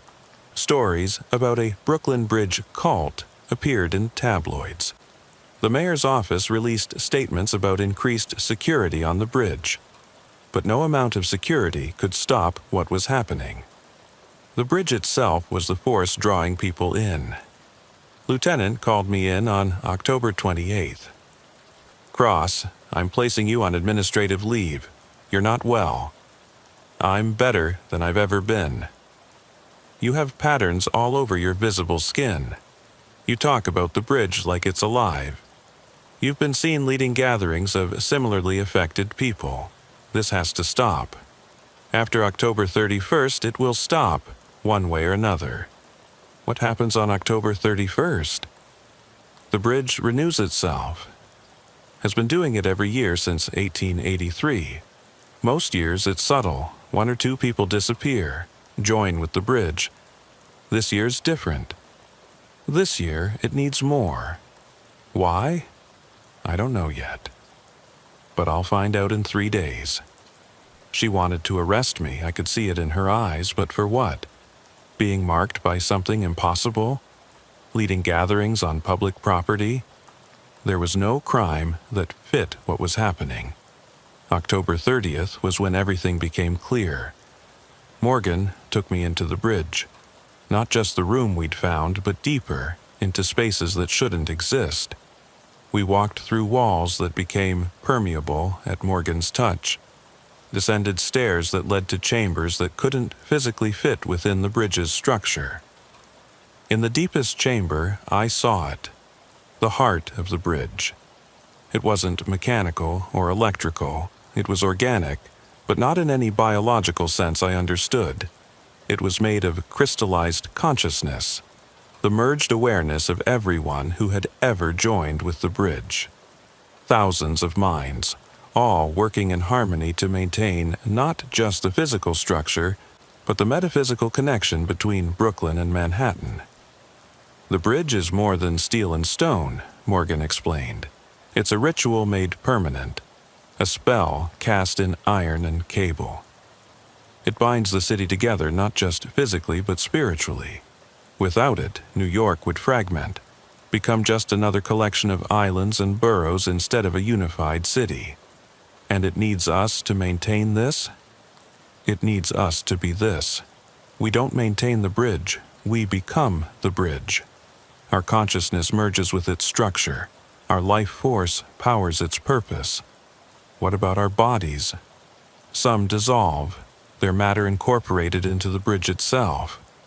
Others remain, transformed, able to move between the physical and structural realms, like me. And those who resist are expelled or destroyed. The bridge can't incorporate unwilling consciousness. It would poison the whole system. I understood then. The choice wasn't whether to join or not. The marks meant I was already part of it. The choice was whether to surrender to the transformation or fight it and be destroyed. How many this year? I asked. The bridge is calling for 17, the same number as the original sacrifice. Something is coming, Officer Cross. Something that will test the city's bonds. The bridge needs to be strong enough to hold New York together when it arrives. What's coming? I don't know. The bridge doesn't see the future clearly, only senses the pressures building. Economic collapse, social upheaval, natural disaster, something that will try to tear the city apart. The bridge must be ready. October 31st arrived gray and windy. I said goodbye to Teresa, though I couldn't explain what kind of goodbye it was. She held me tight and whispered, "Come back if you can." I arrived at the bridge at sunset to find hundreds of people gathered. Not just those with marks, but others drawn by curiosity or concern. The media was there. Police were trying to control crowds. It was chaos. But at exactly 11:47 p.m., the moment the bridge's construction had been completed 141 years ago, everything stopped. At 11:47 p.m. on October 31st, time seemed to crystallize.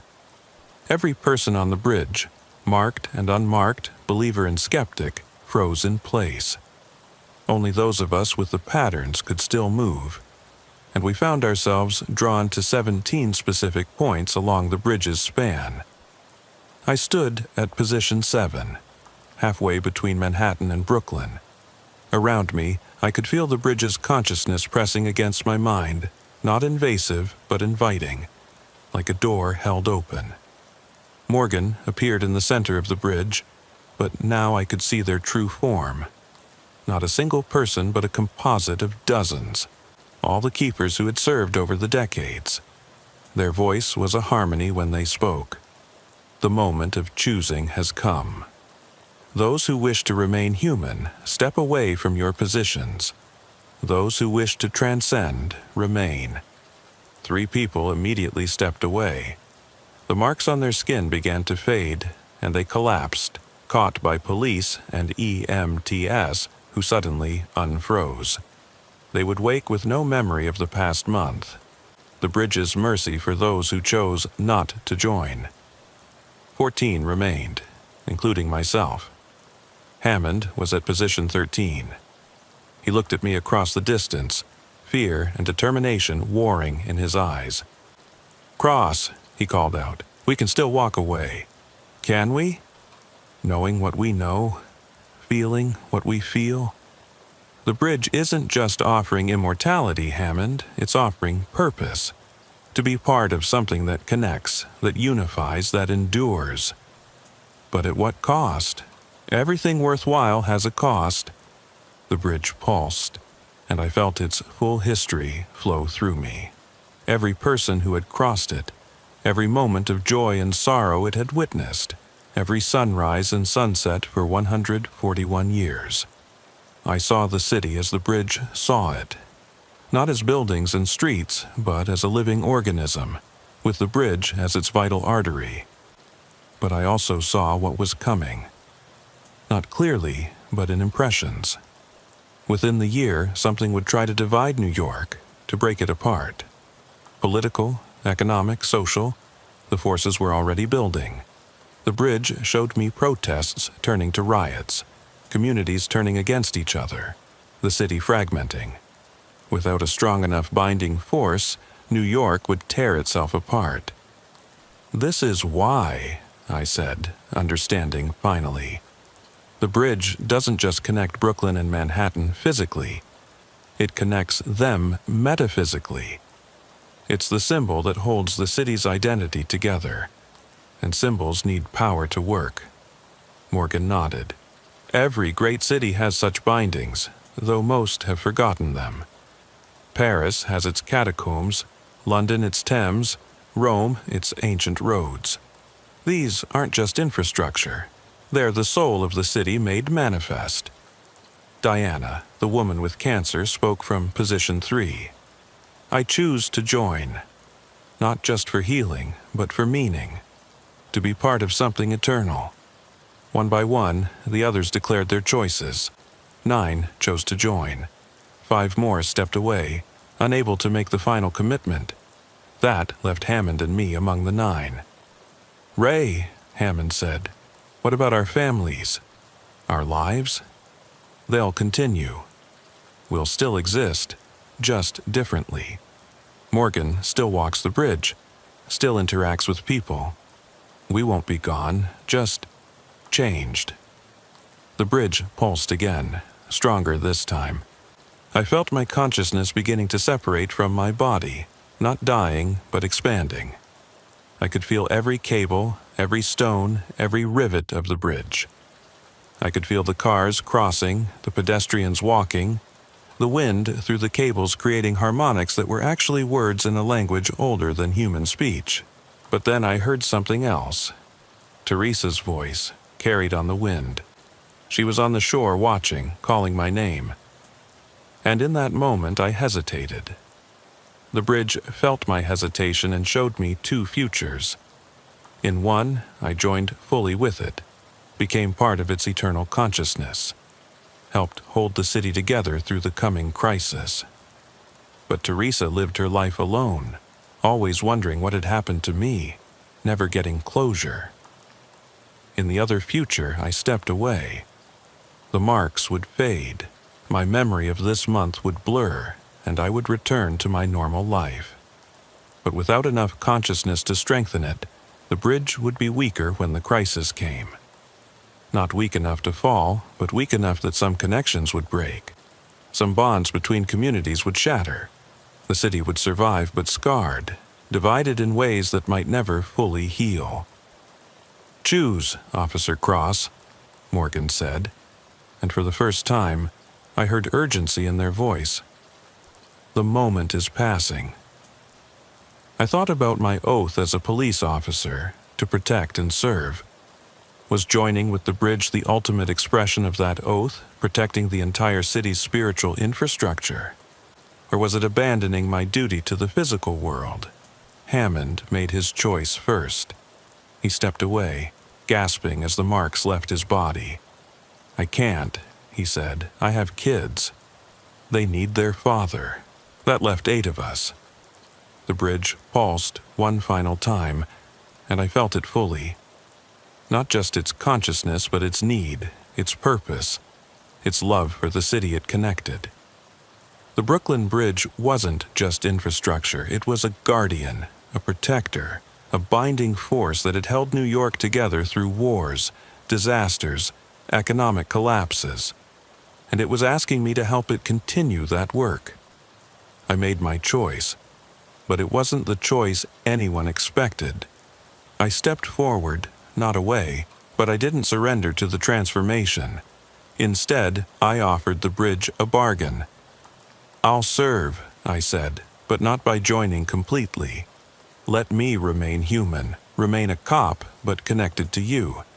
Let me be your agent in the physical world, investigating threats, protecting those who might harm themselves on the bridge, preparing the city for what's coming. In exchange, I'll feed you energy, consciousness, purpose, but while staying myself." The bridge considered this. Through its consciousness, I felt the debate among those who had joined it over the years. It had never been offered such a bargain before. Keepers like Morgan had always fully transformed. Finally, Morgan spoke. "The bridge accepts, but with conditions. You will bear the marks always. You will feel its needs, its pains, its joys. You will never be able to leave New York. And when your physical body finally fails, you will join fully. No choice remaining." I accept. The transformation that followed was unlike what the others experienced. Instead of my consciousness merging with the bridge, a connection formed, like a telephone line between two separate entities. I could feel the bridge, communicate with it, draw on its knowledge and power, but I remained myself. The marks on my skin changed, becoming less visible but deeper, part of my cellular structure. To casual observation, I looked normal, but anyone who looked closely would see the pattern in my eyes, the slight geometric precision in my movements. The other 7 completed their transformations. Their bodies dissolved into light that merged with the bridge's structure. But I could still feel them, their consciousness now part of the bridge's greater awareness. They were at peace, fulfilled in a way living humans rarely achieve. As midnight passed into November the 1st, the freeze broke. The crowds gasped as 7 people simply vanished from the bridge. The media went crazy, theories flew, but without bodies, without evidence, there was nothing to investigate officially. Hammond recovered quickly, his memory of the event fuzzy. "Cross, what happened?" I remember being on the bridge, feeling sick, then waking up with EMTS around me. "Mass hallucination," I said, the lie coming easily. Something about the wind patterns and the bridge's acoustics. It affected everyone differently. He accepted it because the alternative was impossible.